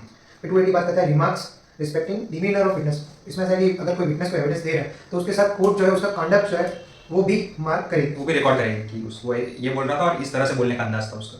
फिर देखेंगे section 281 record of examination of accuse. तो इसमें सारे क्वेश्चंस जो है अक्यूज को पूछने इसमें जो सारे क्वेश्चन अक्यूज को पूछे गए और उसके आंसर्स और जो भी एविडेंस रिकॉर्ड किए गए उस सबका एक रिकॉर्ड बनाया जाएगा और वो रिकॉर्ड मेंटेन करेंगे कोर्ट। फिर सेक्शन और वो रिकॉर्ड कोर्ट मेंटेन करेगी। फिर सेक्शन 282 बात करता है interpreter to be bound to interpret truthfully. दो फिर से सेक्शन 282 बात करता है interpreter to be bound to interpret truthfully. तो इंटरप्रेटर जो है उसे अपनी पूरी सच्ची श्रद्धा निष्ठा के साथ इंटरप्रेट करना है, कोई भी चीज़ें तोड़ मरोड़ के या कोई एक्स्ट्रा इन्फॉर्मेशन नहीं बोलनी, कोई चीज़ें छोड़नी नहीं है इंटरप्रिटेशन के दौरान। फिर सेक्शन 283 हाई कोर्ट का जो प्रोसीजर है रिकॉर्ड करने का, वो उसके बारे में कहता है कि हाई कोर्ट गाइडलाइंस इशू करेगी एविडेंस को कैसे रिकॉर्ड करना है, विटनेस को कैसे एग्जामिन करना है, वो सारे गाइडलाइंस रूल्स जो है वो हाई कोर्ट इशू करेगी। फिर आगे देखते हैं सेक्शन 284 में जो है कि एग्जामिनेशन ऑफ विटनेसेस कैसे होंगे उसके बारे में लिखा गया है। और ऐसे कोई विटनेसेस हैं जो उस कोर्ट के दायरे में नहीं आते, उस jurisdiction के बाहर है, तो उनको उनकी टेस्टिमनी उनके कैसे उनसे एविडेंस कैसे लेंगे उसके बारे में बात किया गया। उसके लिए जो कोर्ट जो है वो कमीशन भेजेगी, इंस्ट्रक्शन या फिर गाइडलाइन भी कह सकते हैं उसको। हाँ, ऐसे कोर्ट को कमीशन करेगी जिसके दायरे में वो विटनेस आता है। ये बात सेक्शन 285 में कही गई है। फिर सेक्शन 286 में कही गई है कि वो कोर्ट उस कमीशन को एग्जीक्यूट करेगा, कैसे करेगा उसके बारे में सेक्शन 286 में कहा है। सेक्शन 287 में पार्टीज में एग्जामिन विटनेस। तो दोनों पार्टीज जो है अब वो विटनेस को कमीशन कर दिया तो फिर पार्टीज वहां जाके जहाँ पे ये कमीशन एग्जीक्यूट हो रहा है वहां जाके वो विटनेस का एविडेंस जब रिकॉर्ड होगा तो वहां पे मौजूद रहेंगे। फिर सेक्शन 288 कहता है कि रिटर्न ऑफ कमीशन। तो एक बार विटनेस का एग्जामिनेशन हो गया दूसरे कोर्ट में, फिर से बाकी की प्रोसीडिंग जो पहले वाली कोर्ट थी जो इसने कमीशन किया था वो बाकी का सारा जो प्रोसीजर है वहीं पे फिर प्रोसीडिंग्स वैसी की वैसे आगे बढ़ी। फिर 289 बात करता है एडजॉर्नमेंट ऑफ प्रोसीडिंग्स, जिसमें कहा गया कि in every case in which the commission is देखो फैमिलियरिटी नहीं होता तो कोई बात नहीं, अरे कोई बात। सेक्शन 289 में एडजॉर्नमेंट ऑफ प्रोसीडिंग की बात की गई है कि प्रोसीडिंग्स को कब एडजॉर्न कर सकते हैं। फिर सेक्शन 290 में एक्जीक्यूशन ऑफ फॉरेन कमिश्नर्स की बात की गई है कि फॉरेन के कमीशंस जो होंगे। फिर सेक्शन 290 में एग्जीक्यूशन ऑफ फॉरेन कमीशंस की बात की गई है कि फॉरेन कंट्री से कोई कमीशन आया है कि किसी विटनेस की को एग्जामिन करने के लिए, तो उसका एग्जीक्यूशन कैसे होगा। फिर 291 बात करता है डिपोजिशन ऑफ मेडिकल विटनेस, मतलब मेडिकल विटनेस ने कोई भी स्टेटमेंट दिया है। मेडिकल विटनेस वही होता है मेडिकल प्रैक्टिशनर जिसको पहले रिपोर्ट बनाते हैं फिर उनको रिपोर्ट वेरीफाई करने के लिए कोर्ट में स्टेटमेंट देना होता है। बिल्कुल। फिर section 291 A identification report of magistrate. और सेक्शन 292 है evidence of officers of the mint. Evidence of officer of mint, mint का मतलब है जर्नलिस्ट, प्रिंट मीडिया जो है, ठीक है, उनके ऑफिसर्स जो होते हैं, जर्नलिस्ट होते हैं, उनका उनसे एविडेंस लेना आपको के लिए वो सेक्शन है। फिर सेक्शन 293 है reports of certain government scientific experts. तो गवर्नमेंट ऑथराइज जो साइंटिफिक एक्सपर्ट है उनसे उनकी जो एक्सपर्ट जो एडवाइस है या फिर कोई रिपोर्ट है वो कैसे एग्जामिन करना है, उसका एविडेंस कैसे कलेक्ट करना है उसके बारे में बात की है। फिर section 295 affidavit in proof of conduct of public servant. तो पब्लिक सर्वेंट के कंडक्ट के ऊपर एक एफिडेविट चाहिए होती है और बहुत सारे एफिडेविट्स की बात की गई है आगे सेक्शन 296 के बारे में एफिडेविट है। फिर अथॉरिटीज बिफोर होम एफिडेविट, कौन-कौन सी अथॉरिटीज है जैसे कि जज है, जुडिशियल और executive magistrate, commissioner of courts, high court और कोर्ट ऑफ सेशंस का, ये सब के बारे में बात की नोटरी है। हां, नोटरी है, उसके सामने भी आप एफिडेविट करवा सकते हैं। फिर सेक्शन 298 बात करता है प्रीवियस कन्विक्शन और एक्विटल हाउ प्रूव। तो वो उसके जो एक्विटल के रिकॉर्ड्स होंगे उस कोर्ट में, उससे हम प्रूव कर सकते हैं कि वो एक्विट हुआ है। और अगर वो कन्विक्ट हुआ है तो वो जिस प्रिजन में गया है वहाँ के जो ऑफिसर इंचार्ज ऑफ जेल था उसका सर्टिफिकेट होगा कन्विक्शन का, वो उससे हम प्रूव कर सकते हैं किसी का कन्विक्शन। फिर आगे देखते हैं सेक्शन 299 जहाँ पे record of evidence in absence of accuse. मतलब कौन-कौन सी सिचुएशन में अक्यूज के एब्सेंस में भी एविडेंस रिकॉर्ड किया जा सकता है, उसके बारे में बात किया। फिर आगे बढ़ते हैं चैप्टर 24 जिसमें general provisions to inquiries and trials के बारे में बात की गई। तो इसमें हम आगे सिर्फ टॉप इसमें जो हेडिंग्स है वही सेल्फ एविडेंटरी है, मतलब सेल्फ एक्सप्लेनेटरी है, आपको इसमें इतना ज्यादा इन डेप्थ में जाना नहीं है, स्पेशली एग्जाम इसमें क्वेश्चन क्या खास कुछ बनता भी नहीं। जिसमें सेक्शन 300 पर्सन वंस कन्विक्टेड और acquitted not to be tried for same offence. ये हमने पढ़ी थी सेम बात कॉन्स्टिट्यूशन में सेक्शन आर्टिकल 20 में सबसेक्शन सब क्लॉज 2 में नो डबल जियो पार्टी। हाँ, फिर आगे बढ़ते हैं, मतलब नो डबल जियो पार्टी मतलब ये कि एक इंसान एक बार एक्विट या कन्विक्ट हो गया तो फिर उसके ऊपर सेम ऑफेंस के लिए सेम पर्सन को फिर से ट्रायल नहीं चला सकते। फिर सेक्शन 301 बात करता है अपीयरेंस ऑफ पब्लिक प्रोसिक्यूटर। फिर 302 बात करता है परमिशन टू कंडक्ट प्रोसिक्यूशन। फिर 303 बात करता है right of person against whom proceedings are instituted to be defended. Right to defence सबका क्या कहते हैं फंडामेंटल राइट है जो हमने, वो भी कॉन्स्टिट्यूशनल राइट में आता है। फिर आगे जाएंगे section 304 legal aid to accused at state expense in certain cases. जब किसी पार्टी के पास खुद को डिफेंड करने का भी फाइनेंशियल पावर नहीं होता तो फिर उसको स्टेट स्पॉन्सर करती है उनके प्रोवाइड करती है कि भाई आपका केस जो है वो गवर्नमेंट की तरफ से लड़ा जाएगा। फिर आगे देखते हैं सेक्शन 305 में प्रोसीजर व्हेन कॉर्पोरेशन और registered society is an accuse. तो उसके बाद जब कोई प्राइवेट लिमिटेड कंपनी है, कोई कॉर्पोरेशन है या कोई सोसाइटी है, उसके अगेंस्ट वो डिफेंडेंट है, तो उसको उसके अगेंस्ट क्या प्रोसीजर रहेगी, सेम ही रहेगी जो नेचुरल पर्सन के अगेंस्ट होती है। फिर इसके बाद देखेंगे हम वेरियस प्रोसीजर और पावर्स है कोर्ट के, जो कि इंपॉर्टेंट है लेकिन काफी सेल्फ एक्सप्लेनेटरी है। आप एक बार गो थ्रू करोगे तो आपको समझ में आ जाएगा। अब इसके साथ हम बढ़ते हैं सेक्शन 320 की तरफ, जो कि बात करता है कंपाउंडिंग ऑफ ऑफेंस, मतलब कौन से ऑफेंस से एमिकेबली सॉल्यूशन लाया जा सकता है और केस को डिस्पोज किया जा सकता है। जैसे कि मेरे और पंचम के बीच में कोई डिस्प्यूट है और हम सॉल्यूशन खुद में ही लाकर केस का डिस्पोज कर सकते हैं, तो कौन कौन से ऑफेंसेस है उसका एक चार्ट दिया गया है और कौन कौन उसको कंपाउंड कर सकते हैं, वो पर्सन के नाम दिए गए। वैसे जनरली जो अग्रीड पार्टी है वही कंपाउंड कर सकती है कोई भी ऑफेंस को। एक बार वो लिस्ट जो है वो गो कर लीजिएगा। फिर आगे देखते हैं सेक्शन 321 में इसमें विड्रॉवल फ्रॉम प्रोसिक्यूशन। तो प्रोसिक्यूशन जो है वो असिस्टेंट पब्लिक प्रोसिक्यूटर कभी भी विद कंसेंट ऑफ कोर्ट कभी भी केस से हटने के लिए, विड्रॉ करने के लिए अपनी अर्जी दे सकता है। इसके बारे में बात की गई है। फिर 320 तो बात करता है procedure in cases which magistrate can not dispose. कौन से केसेस में मैजिस्ट्रेट केस को डिस्पोज नहीं कर सकता, जब उस मैजिस्ट्रेट के पास अथॉरिटी नहीं थी या फिर उस मैजिस्ट्रेट के पास जुरिसडिक्शन ही नहीं था उस केस का, तब वो उसको डिस्पोज ऑफ नहीं कर सकता। तब उसको जिस मैजिस्ट्रेट के अंदर जुरिसडिक्शन था उसको रिटर्न करना पड़ेगा वो केस। फिर या फिर ऐसा भी हो सकता है कि कुछ केसेस जो हैं वो चीफ जुडिशियल मैजिस्ट्रेट के पास जाना चाहिए, तो वो फिर वो पर्टिकुलर मैजिस्ट्रेट डिस्पोज ऑफ नहीं कर सकता। वैसे ही सेक्शन 323 बात करता है कि जब किसी केस के लिए चीफ मैजिस्ट्रेट नहीं सीधा सेशंस कोर्ट का जुरिसडिक्शन बनता है, तो मैजिस्ट्रेट फिर उसको सेशंस कोर्ट के जज को ये केस पास ओवर करता है। वैसे ही सेक्शन 324 बात करता है trial of person previously convicted of offence against coinage, stamp loss और प्रॉपर्टी। ऐसा कोई इंसान है जिसका इसमें कन्विक्शन हो चुका है और फिर से अगर वो अक्यूज बनता है तो उसका ट्रायल जो है वो चीफ जुडिशियल मैजिस्ट्रेट या फिर सेशंस कोर्ट में चलेगा। वैसे सेक्शन 325 में बात करता है प्रोसीजर में magistrate can not pass sentence sufficiently sir. तो जो कोर्ट में मतलब वो मैजिस्ट्रेट के वहाँ पे केस चला उसमें ये फाइंड हुई कि इसमें जो इस केस में जो पनिशमेंट बनती है वो देने के लिए पर्टिकुलर मैजिस्ट्रेट क्या कहते हैं एम्पावर्ड ही नहीं, तो फिर वो आगे उसको सेशंस कोर्ट या फिर उसके ऊपर का जो भी कोर्ट है उसको अप्रोच करेगा इस चीज में सेंटेंस देने के लिए। फिर आगे बात करते हैं 326 की, जो कि कन्विक्शन और commitment on evidence party recorded by one magistrate and party by another. तो अक्सर ऐसा होता है कि जजेस जो है उनका ट्रांसफर 3 साल में हो जाता है, तो आधे केस की फाइल उन्होंने बनाई होती है और आधी जो है वो बाद में एविडेंस रिकॉर्ड होता है। तो जो पहले वाले जजेस है वो उस केस में अपना जुरिसडिक्शन एक्सरसाइज नहीं करेंगे और जो बाद में लेटेस्ट आया है वो पूरा केस हैंडल करेंगे। फिर देखते हैं section 327 court to be open, मतलब ओपन कोर्ट होना चाहिए, पब्लिक को एक्सेस होना चाहिए कोर्ट की प्रोसीडिंग्स के लिए। ये बस इतना ही दिया है इस सेक्शन में। फिर आगे देखते हैं चैप्टर 25 जो है provisions to accused person of unsound mind. अब इस केस में जब जो अक्यूज्ड है वो अनसाउंड माइंड है, लूनेटिक है, इंसेन है, तो उसको कुछ साइकेट्रिक प्रॉब्लम है, तो तब उसको किस तरह से ट्राई किया जाएगा उसकी प्रोसीजर दी गई है आगे। जैसे कि उसको डिफेंस करने के बारे में कुछ भी नहीं पता है तो उसको पहले मेडिकल एग्जामिनेशन के लिए भेजा जाएगा। तो फिर वो इंसान जो है अनसाउंड माइंड का उसको सिविल सर्जन के पास भेजा जाएगा मेडिकल एग्जामिनेशन के लिए। वहाँ पर साइकेट्रिक और क्लिनिकल साइकोलॉजिस्ट केयर के लिए उसको रखा जाएगा। सेक्शन 328 में दिया है। उस दौरान जो है वो अपील भी कर सकता है मेडिकल बोर्ड, और अगर उसका मेंटल रिटार्डनेस प्रूव हो जाता है तो फिर उसको इंक्वायरी जो उस पर चल रही है उसको क्लोज कर दिया जाएगा, उसको 337 में रिलीज कर। 320 बात करता है procedure in case of accused being lunatic. तो अगर ऐसा होता है कि जब अक्यूज जो है वो अनसाउंड माइंड का है तो मैजिस्ट्रेट उसको सिविल सर्जन के पास एग्जामिनेशन के लिए भेजेगा और उस दौरान उसकी साइकेट्रिक और क्लिनिकल साइकोलॉजिकल केयर चलेगी, उसका ट्रीटमेंट चलेगा और तब तक वो मेडिकल बोर्ड में अपील भी कर सकता है। तो उसमें वो जो बोर्ड होगा उसमें या तो वो गवर्नमेंट हॉस्पिटल का हेड साइकेट्रिस्ट होगा, कोई मेडिकल कोई यूनिवर्सिटी का मेडिकल कॉलेज का हेड ऑफ साइकेट्रिस्ट डिपार्टमेंट रहेगा इसमें। और उसका मेंटल रिटार्डनेस अगर प्रूव हो गया तो उसको सेक्शन 330 के अंदर रिलीज किया जाएगा, जिसमें लिखा है कि release of person of unsound mind pending investigation और ट्रायल। फिर 329 जो है procedure in case of person of unsound mind trial before court. इसमें सेम प्रोसीजर दिया है, एक बार गो थ्रू कर लेंगे तो आपको भी समझ में आ जाएगा। फिर 330 बात करता है release of person of unsound mind pending investigation और ट्रायल।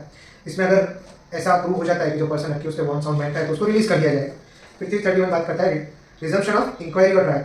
अगर ऐसा प्रूव नहीं होता है कि वो अनसाउंड माइंड का है तो उसकी ट्रायल जो है उसको रिज्यूम किया जाएगा। फिर 332 बात करता है procedure on accused appearing before magistrate और कोर्ट। तो तभी उसको जो क्लिनिकल ट्रीटमेंट है उसकी साइकेट्रिक ट्रीटमेंट उसको दी जा रही है और उसको क्या कहते हैं पुलिस कस्टडी में नहीं एक साइकेट्रिक कस्टडी में लाया जाएगा कोर्ट में। फिर सेक्शन 333 में जब ये प्रूव हो जाता है कि अगर वो पर्सन जो अनसाउंड माइंड का दिख रहा था वो साउंड माइंड का है तो फिर उसकी ट्रायल जो होगी वो नेचुरल मतलब नॉर्मली चला जाएगी, सेशंस कोर्ट में उसका ट्रायल कंटिन्यू वही। फिर सेक्शन 334 बात करता है judgment of acquittal on ground of unsoundness of mind. तो जब ये प्रूव हो जाता है कि वो अनसाउंड माइंड का है तो फिर उसको एक्विट कर दिया जाएगा कि और जो उसने क्राइम किया था वो अपने क्या कहते हैं अनसाउंडनेस ऑफ माइंड में किया था, उसको समझ में ही नहीं आ रहा था कि वो क्या कर रहा है, तो तब फिर उस अक्यूज को एक्विट कर दिया जाएगा। एक्विट करके उसको जो साइकेट्रिक असाइलम में ले जाया जाएगा जहाँ पे उसकी फर्दर ट्रीटमेंट होगी। यही बात की है सेक्शन 335 में, और उसको सेफ कस्टडी में रखा जाएगा किसी मेंटल असाइलम में या फिर उसके फ्रेंड्स और रिलेटिव्स के पास उसको भेज दिया जाएगा। और ये जो चीज़ है वो मैजिस्ट्रेट स्टेट गवर्नमेंट को भी इन्फॉर्म किया करेगा कि भाई एक्विट किया है इसको और इसको रिलेटिव या फिर फ्रेंड के पास। ये सब प्रोसीजर जो है सेक्शन 336 से लेके सेक्शन 339 में दी गई है, आप खुद ही रेफर करके पढ़ सकते हैं। फिर आगे पढ़ेंगे हम चैप्टर 26 जो बात करता है provisions as to offences affecting the administration of justice.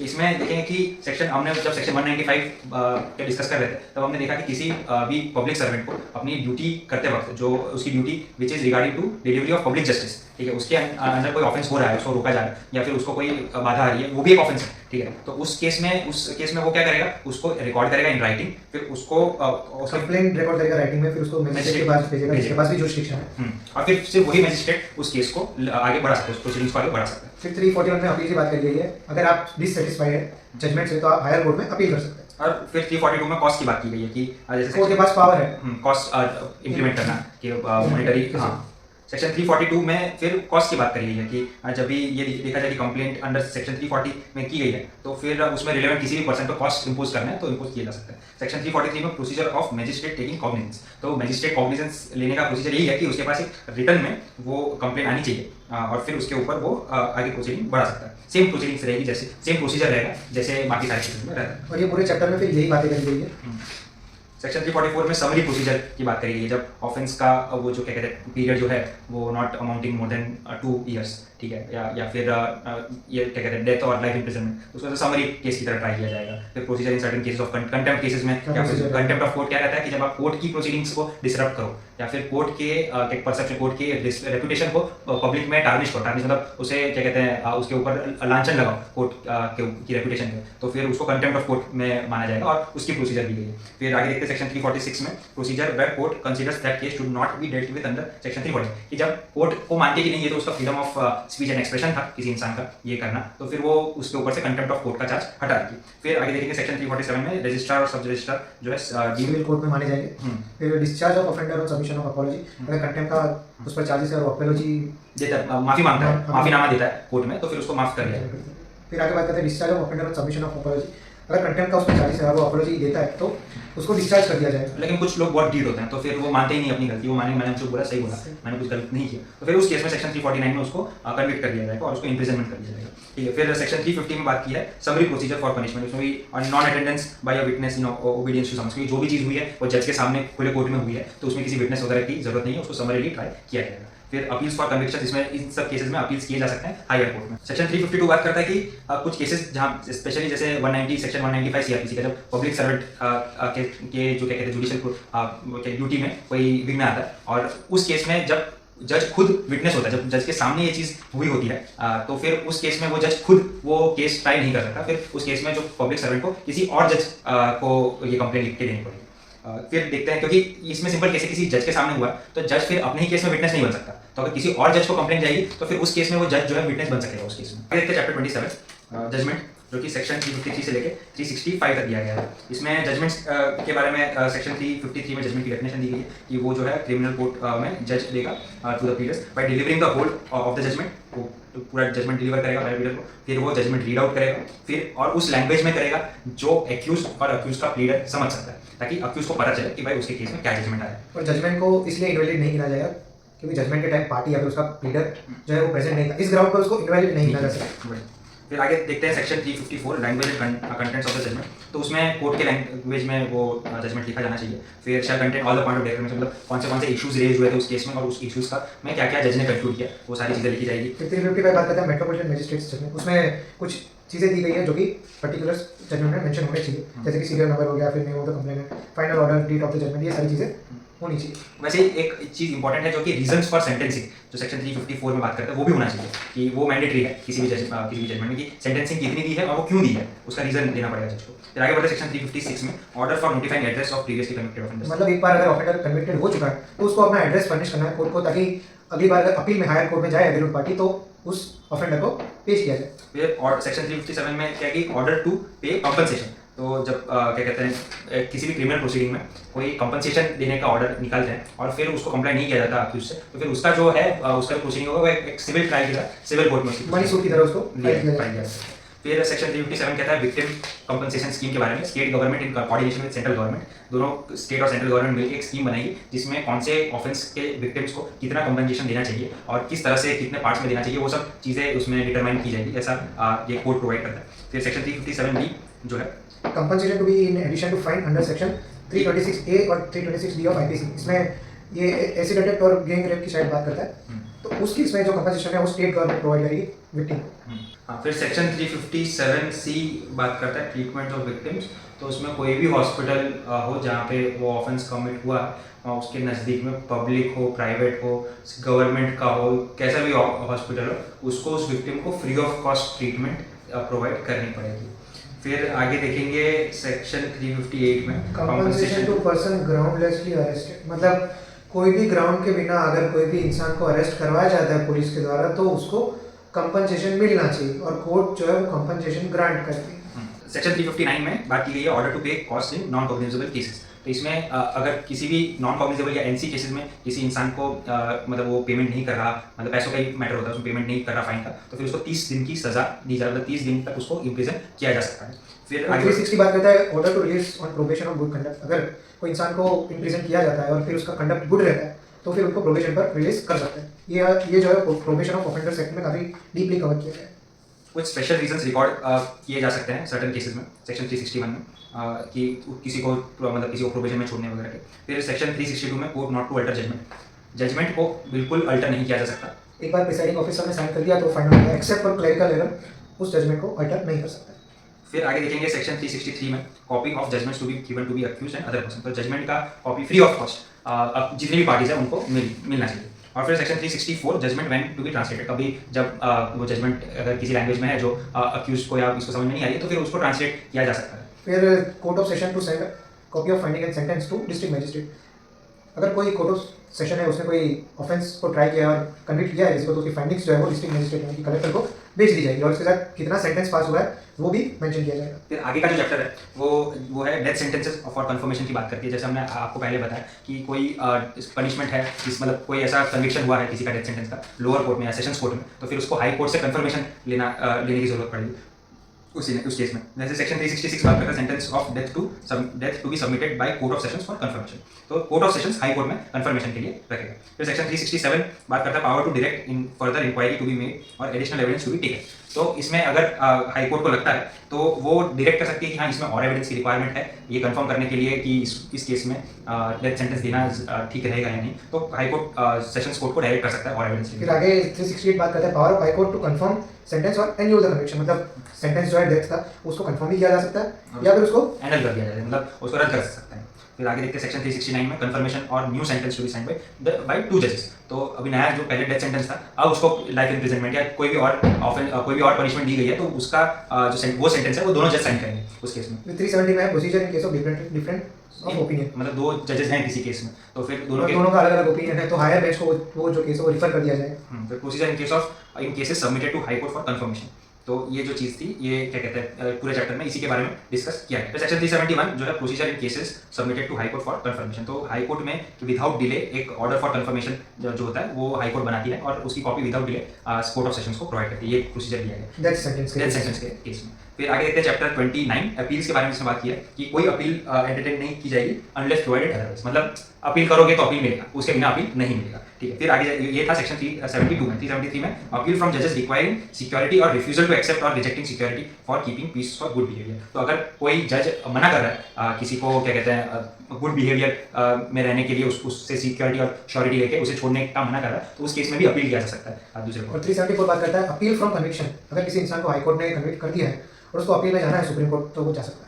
और 375 में कहा गया है कि no appeal is in certain cases when accused pleads guilty, मतलब अक्यूज ने गिल्टी प्लीड कर दिया है तो उस केस में अपील नहीं हो सकता। फिर 376 में कहा गया कि पेटी केसेस है उसमें भी अपील नहीं हो सकता। सेक्शन 377 बात करता है कि स्टेट गवर्नमेंट को अपील किया जा सकता है जब किसी भी सेंटेंस के ऊपर आपको अपील करना है कि इतनी सेंटेंस नहीं मिलनी चाहिए थी, सेंटेंस अगर कम लग रही है विक्टिम को या ज्यादा लग रही है एक्यूज को तो उस केस में उस सिर्फ सेंटेंसिंग के ऊपर अपील कर सकते हैं। 378 बात करता है appeal in cases of acquittal, कि जब एक्विटल किया गया है तो डेफिनेटली इस केस में विक्टिम जो है हायर कोर्ट को अपील करेगी और बोलेगी कि जो एक्विटल किया है वो सही नहीं है, उसके बारे में प्रोसीजर। 379 बात करता है appeal against conviction by high court in certain cases. तो हाई कोर्ट ने अगर कन्विक्शन कर दिया किसी का, नीचे एक्विटल हुआ था और फिर हाई कोर्ट ने कन्विक्ट कर दिया तो फिर अग्रीड पार्टी जो है वो सुप्रीम कोर्ट में भी मूव कर सकती है। सेक्शन 380 बात करता है special right of appeal in certain cases. तो इसमें देखा हमने जैसे कई रिट पिटिशंस होते हैं वगैरह, उन सब में सुप्रीम कोर्ट को एक स्पेशल राइट दिया जाता है किसी भी कोर्ट में कॉग्निजेंस लेने के लिए। फिर 381 बात करता है appeal to court of session how work. इसमें एडिशनल सेशन जज या फिर सेशन जज जो है वो अपने से लोअर क्लास यानी जुडिशियल मजिस्ट्रेट फर्स्ट क्लास और सेकंड क्लास के द्वारा दिए गए कोई भी डिसीजन है उसकी अपील को सुन सकते हैं। तो सेक्शन 382 बात करता है पिटिशन ऑफ अपील। तो जो पिटिशन ऑफ अपील में कौन करेगा, कोई भी अपीलेट करेगा या फिर उसका रिप्रेजेंटेटिव रिटर्न फॉर्म में होगी और उस पिटिशन के साथ जिस जजमेंट को अपील कर रहे हैं उसकी कॉपी भी अटैच होगी। फिर आगे देखेंगे section 383 procedure when appellant is in jail. जब अपीलेंट जिसको अपील करना है वो जेल में है, जो तो अक्यूज ही रहा होगा, तो उसकी प्रोसीजर इसमें दी गई है। सेक्शन 384 दिया गया है summary dismissal of the appeal. मतलब अगर प्राइमा फेसी अगर लगता है हायर कोर्ट्स को कि ये अपील जो है वो उसका कोई ग्राउंड नहीं है सफिशिएंट, तो उसके बेस पर अपील को डिसमिस भी किया जा सकता है। और 385 बात करता है कि जब उनको नहीं लगता कि मतलब उनको लगता है कि ग्राउंड्स है इस अपील को आगे बढ़ाने के लिए, तो फिर उसको प्रोसीडिंग्स के लिए ले जाया जा सकता है। अपील प्रोसीडिंग्स जो कि उसमें आगे बढ़ेगी उस केस में। Section 386 powers of appellate court की बात करता है कि इसमें जैसे कॉन्स्टिट्यूशनल जो भी पावर्स रहते हैं कोर्ट के, वो अपीलेट कोर्ट के वो सारे, जैसे किसी भी सेंटेंसिंग को घटाना बढ़ाना, किसी कन्विक्शन का को क्या कहते हैं अल्टर करना हाँ, या फिर एक्विटल को Conviction कन्विक्शन में कन्वर्ट करना, कन्विक्शन को एक्विटल में कन्वर्ट करना, या फिर एक फॉर्म ऑफ पनिशमेंट को दूसरे फॉर्म ऑफ पनिशमेंट में चेंज कन्वर्ट करना। हाँ, ये सारी पावर्स जो हैं किसी भी अपीलेट कोर्ट को दिए गए। फिर देखते हैं section 387 judgements of subordinate appellate court. Subordinate appellate court कौन से हुए? कोर्ट ऑफ सेशंस और judicial magistrate, chief judicial magistrate के कोर्ट को यहाँ पे सबऑर्डिनेट अपीलेट कोर्ट किया गया है। फिर उनके जजमेंट्स को भी अपील किया जा सकता है। फिर 388 बात करता है order of high court on appeal to be certified to lower courts. मतलब हाई कोर्ट ने अगर कोई ऑर्डर दिया है अपील में तो उसकी सर्टिफाइड कॉपीज जो है वो लोअर कोर्ट्स को भी दी जाएगी जहाँ से वो जजमेंट ओरिजिनली पास हुआ है। सेक्शन 389 बात करता है suspension of sentence pending the appeal, release of appellant on bail. इसमें ऐसा कहा है कि अगर कोई कन्विक्टेड पर्सन है वो अपील करता है सेंटेंस के लिए, सेंटेंस मतलब उसको कन्विक्ट किया गया है और कोई सेंटेंस पास किया है जैसे कि डेथ सेंटेंस, फिर 10 साल की प्रिजन, 20 साल की प्रिजन, तो उसके लिए अपील कर सकता है। और हाई कोर्ट जो है उसको सेंटेंस को अपहेड भी कर सकता है या फिर सेंटेंस को खत्म करके उसको बेल पर रिलीज भी कर सकता है। बिल्कुल। आगे देखेंगे सेक्शन 390 में arrest of accused in appeal from acquittal. तो अगर अगर उसको एक्विट कर दिया गया था पहले और अब अपील हुआ उस केस में और अब उसको क्या कहते हैं अक्यूज्ड को गुनहगार माना गया तो उसे फिर से अरेस्ट कर दिया जाएगा कोर्ट के ऑर्डर से। 391 बात करता है appellant court may take further evidence और direct it to be taken. मतलब अपीलेंट कोर्ट जो है अपील में जनरली एविडेंसेस अलाउड नहीं होते, पर अपीलेंट कोर्ट चाहे तो फर्दर एविडेंस या फिर इंक्वायरीज करवा सकता है। सेक्शन 392 बात करता है कि प्रोसीजर वेयर जजेस of the court of appeal or equally divided. जब कोई यूनानिमस डिसीजन मतलब एक मत होके किसी भी जजमेंट पे नहीं आ सकते जजेस, तो फिर एक वो हायर बेंच को फिर उस केस में एक हायर बेंच को वो केस रेफर कर दिया जाएगा और उसमें फिर से प्रोसीडिंग्स होगी। फिर आगे देखेंगे section 393 finality of judgments and orders on appeal. तो इसमें देखा गया है कि सेक्शन 377 378 के अंदर जो अपील हुई है, मतलब appeal by the state government against sentence या फिर appeal in case of acquittal, तो उस केस में जो जजमेंट होगा वो फाइनल होगा। अपील्स में जो भी जजमेंट आता है वो फाइनल होगा। इसमें सेक्शन 394 अबेटमेंट ऑफ अपील्स में बात की गई है कि कभी अगर किसी केस में कि उसकी सेंटेंस को घटाने बढ़ाने के या फिर उसके कन्विक्शन को हटाने के लिए अगर कोई अपील की जाती है और अपीलेंट मर जाता है इन केस, तो फिर आगे का जो प्रोसीडिंग होगा वो उसके नियर रिलेटिव जो भी होगा वो लड़ सकता है। इसमें नियर रिलेटिव की डेफिनेशन दी गई है parents, spouse, lineal descent, brother और सिस्टर। इसमें मतलब मान लो कि आप क्या कहते हैं आपको कन्विक्शन मिल चुका था, फिर भी एक चीज़ होती है कि डिग्निटी होती है इंसान की कि वो अगर कन्विक्ट मरा है तो भी उसको न्याय मिलना चाहिए कि मतलब उसको बाइज्जत बरी हो जाए भले मौत के बाद, मगर उसका नाम तो क्लियर होगा कि वो किसी गुनाह में एक्विट नहीं था, तो उसके लिए फैमिली मेंबर भी अपील कर सकते हैं। फिर चैप्टर 30 जो कि बात करता है रेफरेंस और रिविजन्स के बारे में। रेफरेंस का मतलब होता है कि अगर कोई substantial question of law involve है केस में तो जो लोअर कोर्ट से वो हायर कोर्ट्स को केस रिफर करेंगे। और रिवीजन का मतलब सिमिलर क्लास ऑफ कोर्ट में उसको रिवाइज जजमेंट को जो है वो रिवाइज करने के लिए भेजा गया है। वैसे वही सेक्शन 395 डिफरेंस की बात करता है और सेक्शन 396 जो है disposal of case according to decision of high court. तो हाई कोर्ट ने जो भी रेफरेंस के वक्त जो डिसीजन लिया गया होगा फिर उसी से वो केस डिस्पोज किया जाएगा और कॉस्ट जो है वो हाई कोर्ट किसी भी पार्टी पर लगा सकती है। सेक्शन 397 बात करता है calling for records to exercise power of revision. इसमें अपीलेट कोर्ट को यानी कि हाई कोर्ट को पावर दिया गया है कि अगर कोई केस लोअर कोर्ट से उनके पास आया है तो उस केस में उसकी जो भी प्रोसीडिंग्स है उसका रिकॉर्ड एविडेंसेस और विटनेसेस की स्टेटमेंट हाई कोर्ट मंगवा सकती है। पावर टू ऑर्डर इंक्वायरी, तो इसमें कौन सी कोर्ट्स, हाई कोर्ट या सेशंस जज या फिर चीफ जुडिशियल मजिस्ट्रेट, ये तीन लोग जो है ये तीन कोर्ट्स इसमें उनके पास पावर है इंक्वायरी बिठाने के लिए लोअर कोर्ट्स के कंडक्ट पे कि लोअर कोर्ट्स में जो भी प्रोसीडिंग्स जारी है उसके ऊपर भी कोई इंक्वायरी ये अपीलेट कोर्ट्स कर सकती है। फिर सेशन जजेस पावर ऑफ रिवीजन दिया गया section 390। Further inquiry into complaint के बारे में अंडर सेक्शन 203 कंप्लेंट के बारे में इंक्वायरी करवा सकती है, समझा? ओके। कंडक्ट के बारे में कंप्लेंट के बारे में। फिर section 398 power to order inquiry, इसमें दिया गया है कि हाई कोर्ट, सेशंस जज या चीफ जुडिशियल मजिस्ट्रेट का कोर्ट, ये तीन कोर्ट्स जो है वो किसी भी कंप्लेंट जो कि डिसमिस कर दी थी अंडर सेक्शन 203 या 204 किसी भी लोअर कोर्ट में, तो उस कंप्लेंट के लिए इंक्वायरी बिठा सकती है ये तीन कोर्ट्स। फिर 399 बात करता है सेशन जज power of revision. High court को जितना पावर है रिवीजन में उतना ही पावर सेशंस कोर्ट जो है उसको दिया गया है इस सेक्शन के अंदर। और सेक्शन 400 बात करता है और उतना ही पावर एक एडिशनल सेशन जज को दिया गया है। फिर हम आगे बढ़ेंगे 401 में high courts powers two of revision. ये हाई कोर्ट का एक डिस्क्रिशनरी पावर है, आपका रिवीजन सुनना है नहीं सुनना है और उसको कैसे डिस्पोज करना है, ये हाई कोर्ट का पूरा डिस्क्रिशन है। रिवीजन मतलब जो है किसी भी जजमेंट को रिव्यू करना, एक बार आप फिर से देख ले इसमें कोई एरर तो नहीं है। बिल्कुल। आगे बढ़ते हैं हम power of high court to withdraw और ट्रांसफर रिवीजन केसेस। तो उसमें कोर्ट का पावर भी है कि वो केसेस को विथड्रॉ कराने में वही मतलब हुआ इसका।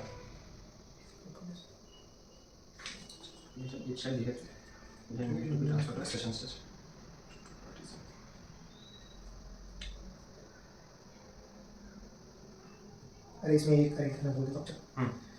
402 power of high court to withdraw और ट्रांसफर रिवीजन केसेस। इसमें एक से ज़्यादा अगर लोग कन्विक्ट कर दिए गए हैं सेशंस कोर्ट में और सभी हाई कोर्ट में जाते हैं, जैसे कि 5 लोग कन्विक्ट हो चुके हैं उसमें से 4 हाई कोर्ट में जाते हैं और एक जो है रिवीजन में सेशंस कोर्ट में जाता है, तो high court for the convenience of proceedings उसको भी अपने पास बुलाएगा और वो पांचों का जो अपील है वो साथ में सुनेगा और वही उसमें डिस्पोजल जो भी होगा केस का वो फाइनल माना जाएगा। Section 403 option of court to hear parties.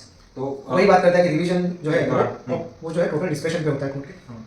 फिर section 404 statement by metropolitan magistrate of grounds of his decision to be considered by high court. इसमें ऐसा है कि मेट्रोपॉलिटन मजिस्ट्रेट का कोई डिसीजन है उसको अपील में लिया गया तो उसके साथ एक ग्राउंड ऑफ डिसीजन है उसके ऑर्डर का, वो भी मेट्रोपॉलिटन मजिस्ट्रेट जो है वो भेजेगा और court high court for the disposal of appeal वो ग्राउंड्स को कंसीडर करेगा बिफोर ओवररूलिंग और setting aside that order of metropolitan magistrate. फिर सेक्शन 405 बात करता है high courts order to be certified to lower court, मतलब हाई कोर्ट का जो भी ऑर्डर था वो लोअर कोर्ट को भी मिलेगा और फिर लोअर कोर्ट को उसी वो रिवीजन का जो भी ऑर्डर था उसी से कंप्लाई करना।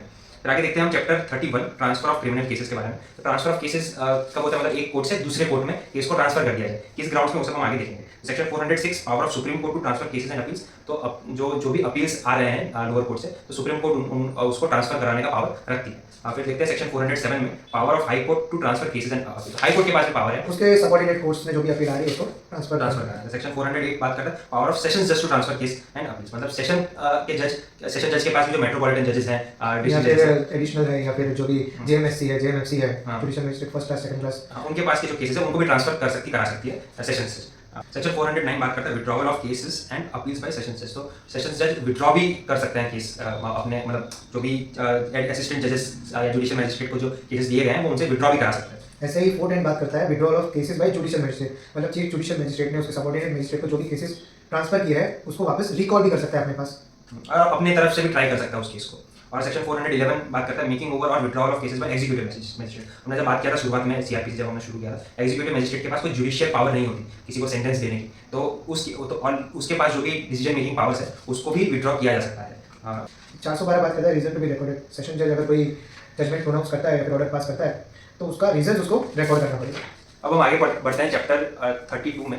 यहाँ पे execution, suspension, remission and commutation of sentences, इन सब वर्ड्स के आपको मीनिंग बता देता हूँ, बाकी आप आगे के जो भी प्रोसीजर है वो आप अगर खुद रिफर करोगे अपने आप से तो भी आप समझ सकते हो। एग्जीक्यूशन का मतलब कि कोई भी सेंटेंस अगर प्रिस्क्राइब किया गया है कोर्ट से तो उसको एग्जीक्यूट करना, उसको लागू करना, वो उसका मतलब एग्जीक्यूशन। सस्पेंशन मतलब वो जो कोर्ट ने जो फैसला दिया है, जो सेंटेंस दी है, वो उसका जजमेंट को सस्पेंड करना, हायर कोर्ट में ले जाना और उसको सस्पेंड करवाना उस सेंटेंस को, कि वो फिर वो जो सेंटेंस है वो फिर लागू नहीं होगा।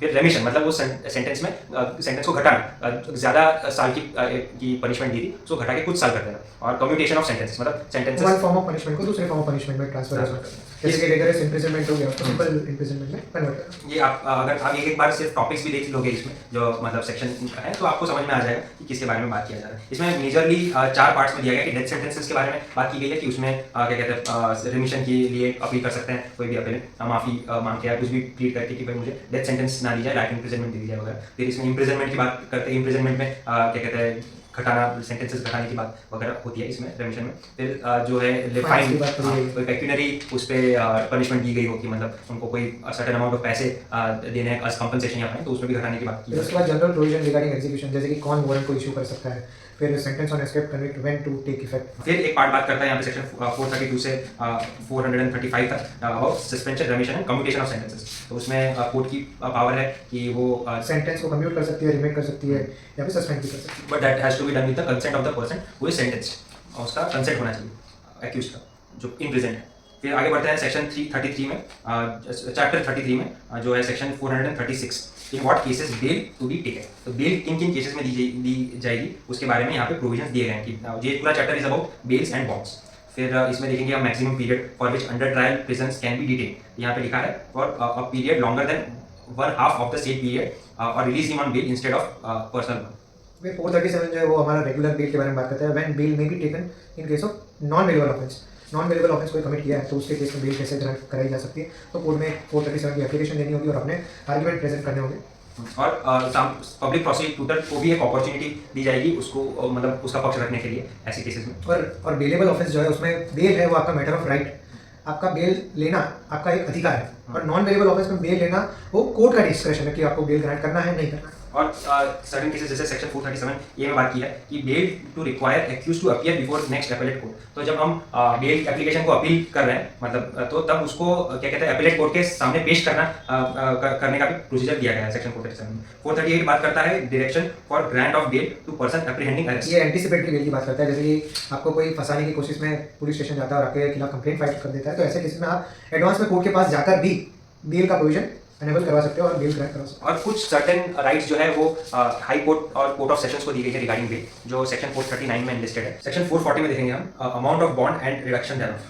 तो बॉन्ड का जो अमाउंट है वो एक्सेसिव नहीं होना चाहिए, वो भर सके कोई इंसान इतना होना चाहिए, और फिर उसमें रिडक्शन भी अप्लाई किया जा सकता है। 441 बात करता है bond of accused and sureties. तो अक्यूज जो है वो अपने खुद के बॉन्ड पर या फिर किसी श्योरिटी को प्रेजेंट करने पर भी रिलीज किया जा सकता है। फिर और सेक्शन 441 ये बात करता है डिक्लेरेशन बाय श्योरिटीज। तो श्योरिटीज जो है वो कोर्ट में या फिर पुलिस स्टेशन में डिक्लेयर करेंगे कि मैं इतने लोगों की जिम्मेदारी, इस इंसान की जिम्मेदारी ले रहा हूँ कि भाई ये भागेगा नहीं कानून के क्या कहते हैं दायरे से। और सेक्शन 442 डिस्चार्ज फ्रॉम कस्टडी, इसमें कस्टडी से क्या कहते हैं पुलिस कस्टडी से डिस्चार्ज करने की जो प्रोसीजर होती है। 442 हमारा बात करता है डिस्चार्ज फ्रॉम कस्टडी। जैसे ही बेल बॉन्ड एग्जीक्यूट हो जाता है उस केस में फिर कन्विक्ट जो है उसको या फिर एक्यूज जो है उसको रिलीज कर दिया जाता है कस्टडी में से।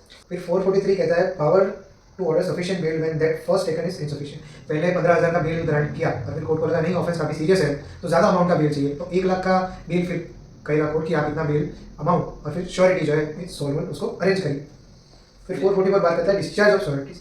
डिस्चार्ज 2 तरीके से हो सकता है, या फिर बेल बॉन्ड एग्जीक्यूट हो जाए या फिर जो श्योरिटी है वो कोर्ट में जाकर एप्लीकेशन करे कि मुझे अब इसका श्योरिटी नहीं रहेगा। ऐसे केस में कोर्ट जो है वो वारंट इशू करेगा अक्यूज के खिलाफ और उसको पकड़ के लाया जाएगा और दूसरे श्योरिटीज अरेंज करने के लिए कहा जाएगा। 445 बात करता है डिपॉजिट इंस्टेड ऑफ रिकॉग्निजेंस। मतलब अगर आप किसी श्योरिटी को लेकर जाते हो और वो सोलवेंट भी होता है पर आपका ऑफेंस जो है वो सीरियस है तो अगेन कोर्ट जो है वो कह सकती है कि आप इतना अमाउंट जो है एज अ डिपॉजिट कोर्ट में भर दीजिए, आपके डिफॉल्ट होने पर ये अमाउंट हम जब्त कर लेंगे, फोरफिट कर लेंगे। और जब ये फोरफिट हो जाता है तो उसकी प्रोसीजर दी गई है सेक्शन 446 में। Section 446 procedure when bond has been forfeited. इसमें ये लिखा है कि जब वो कोई बॉन्ड फोरफिट या बॉन्ड जब्त हो गया है तो तब उस केस में जो कोर्ट है वो ऐसे ग्राउंड्स या प्रूफ मांगेगी कि इस बॉन्ड को पे करने के लिए उसकी पेनल्टी भरने के लिए श्योरिटी से, या फिर उससे पूछेगी कि भाई ये बॉन्ड तुम क्यों नहीं भर सकते। फिर वैसे ही 446 ये बात करता है cancellation of bond and bail bond की प्रोसीजर कि कब बॉन्ड को कैंसिल करने की जो क्या प्रोसीजर होती है वगैरह। फिर section 447 procedure in case of insolvency और डेथ ऑफ श्योरिटी और when a bond is forfeited. तो जब जो श्योरिटी की डेथ हो जाती है तो अगेन फिर उसके बाद फिर और बॉन्ड फोरफिट हो जाता है तो फिर अगेन अक्यूज को अरेस्ट किया जाता है और फिर नए श्योरिटी से उसको फिर छोड़ दिया जाएगा। फिर आगे देखेंगे section 448 bonds required from minor.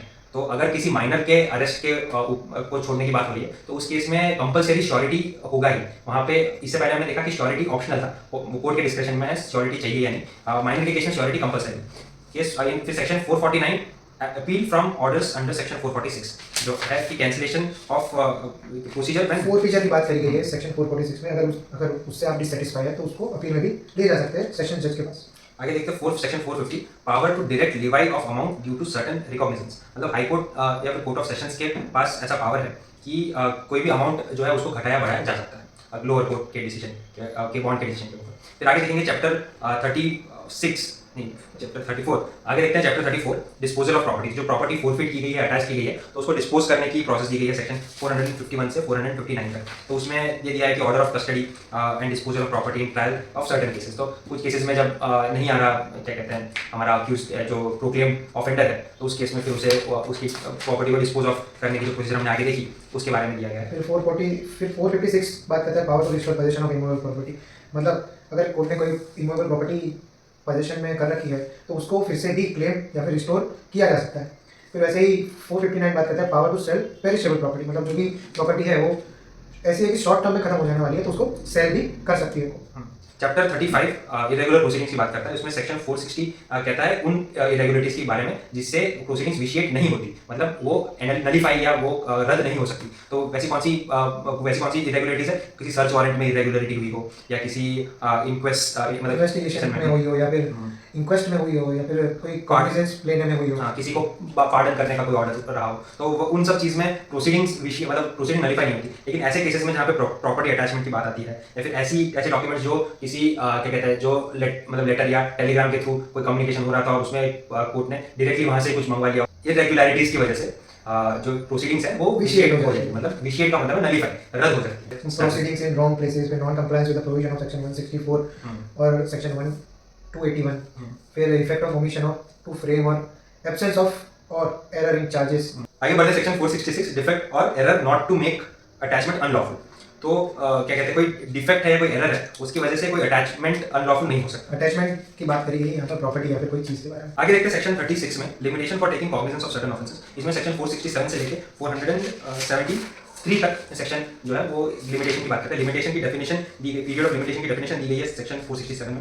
और 468 में बात की गई है bar to taking cognizance after lapse of the period of limitation. मतलब लिमिटेशन पीरियड हो गया हो किसी के, मतलब कभी कोई ऑफेंस हो गया और उसका कॉग्निजेंस लेने का लिमिटेशन पीरियड एक प्रिस्क्राइब है वो खत्म हो गया, उसके बाद आप कोई कॉग्निजेंस यानी कि एक्शन नहीं ले सकते, नहीं उस एक्शन लेने के लिए रिक्वेस्ट नहीं कर सकते कोर्ट को। फिर जैसे 6 मंथ्स है किसी ऑफेंस जिसमें सिर्फ फाइन लगती है, ऐसे ऑफेंसेस 1 ईयर है फॉर ऑफेंसेस जहाँ पे 1 साल तक की सजा होती है, 3 इयर्स है जहाँ तक की 3 साल तक की सजा होती है, उसके लिए 3 इयर्स ऑफ लिमिटेशन पीरियड दिया गया। फिर आगे एक्सक्लूजन की बात कर दी गई है कि सर्टेन केसेस में एक्सक्लूजन भी मिलेगा। फिर 471 बात करता है exclusion of date which court disclose. जैसे कि 2 महीने का लिमिटेशन पीरियड है उसमें से 15 दिन कोर्ट बंद थी तो 15 दिन 2 महीने में नहीं गिने जाएंगे। फिर कंटिन्यूइंग ऑफेंस की बात करी गई है। फिर बात करी गई extension of period of limitation. मतलब अगर पीरियड एक्सपायर हो गया उसके बाद भी आप कॉग्निजेंस लेना चाहते हैं तो कोर्ट को जस्टिफाई करना होगा, आपको कोर्ट को रिक्वेस्ट करना होगा कि क्यों कोर्ट आपको लिमिटेशन पीरियड खत्म होने के बाद भी चांस दे। और सेक्शन 469 जो बात करता है commencement of period of limitation, वो कब होगा? जब वो ऑफेंस कमिट हुआ हो तब होगा, या फिर जब जिसके अगेंस्ट वो ऑफेंस हुआ है जब उसको पता चला ये ऑफेंस मेरे अगेंस्ट हुआ है वो तब से शुरू होगा लिमिटेशन पीरियड। ये 469 बात की। फिर आगे बढ़ते हैं सेक्शन 37 में जो जो आगे बढ़ते हैं चैप्टर 37 में मिसलेनियस जो लास्ट चैप्टर है इस कोड का सीआरपीसी का। उसमें सेक्शन 474 बात करता है ट्रायल्स बिफोर हाई कोर्ट। तो हाई कोर्ट के सामने जो ट्रायल्स होती है वो उसका प्रोसीजर सेक्शन 474 में दिया गया है। और 475 दिया है delivery to commanding officers of persons liable to be tried for court martial. ये आर्मी एक्ट के अकॉर्डिंग अगर कोई प्रोसीडिंग हो रही है तो उसके लिए ये सेक्शन दिया है। फिर 478 बात करता है power to alter functions allocated to executive magistrate in certain cases. तो एग्जीक्यूटिव मजिस्ट्रेट जो है वो अपॉइंट किया जाता है सेंट्रल गवर्नमेंट या फिर स्टेट गवर्नमेंट के द्वारा। तो उनके जो पावर्स है वो भी अल्टर किए जाते हैं उन दो authorities with confirmation with consultation with high court के साथ कंसल्ट करके उसके पावर को अल्टर किया जा सकता है। सेक्शन 479 बात करता है कि किसी भी जज या मजिस्ट्रेट जिसमें उसका खुद का इंटरेस्ट वेस्टेड होगा वैसे कोर्ट वैसे ट्रायल्स चला नहीं सकता। फिर 481 बात करता है public servant concern in sale not to purchase और बिड फॉर द प्रॉपर्टी। मतलब किसी पब्लिक सर्वेंट को अपॉइंट किया है ये प्रॉपर्टी को फोरफिट करके उसको बेचने के लिए तो फिर वो उसमें ही बिडिंग नहीं कर सकता। फिर सेक्शन 482 बात की गई है saving of inherent powers of high court. तो इसमें हाई कोर्ट के पास सेक्शन 482 के तहत पावर है कि किसी भी क्या कहते हैं इस अब्यूज हो रहा है प्रोसेस का तो हाँ। उसको प्रिवेंट करने का हाँ और उसको रद्द कर देने और कोई secure the end of justice. हाँ तो कोई फॉर एग्जांपल कोई इन्वेस्टिगेशन शुरू हुई है, कोई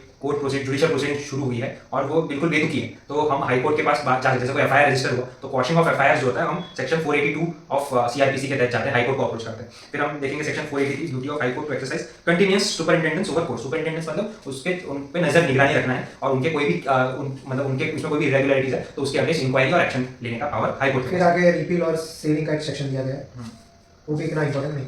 इसके साथ हमारा सीआरपीसी समाप्त होता है और उम्मीद है कि आपको ये वीडियो हमको रिकॉर्ड करने में 3 दिन लग गए थे क्योंकि ये काफ़ी बड़ा स्टैच्यूट है। उम्मीद करते हैं आपको ये यूजफुल रहेगा और प्लीज़ ऐसे ही हमारे चैनल को सपोर्ट करते रहिए। डू लाइक शेयर सब्सक्राइब और आपको कोई भी डाउट्स हो, आपको कोई भी डिस्कशंस करने हो तो प्लीज़ कमेंट सेक्शन में लाइए। आप में से कोई कमेंट नहीं करता तो मेरी दरख्वास्त है कि कुछ तो कमेंट कीजिए ताकि हमें थोड़ा सा वैलिडेशन मिले हम जितने एफर्ट्स डाल रहे हैं उस पर। Thank you.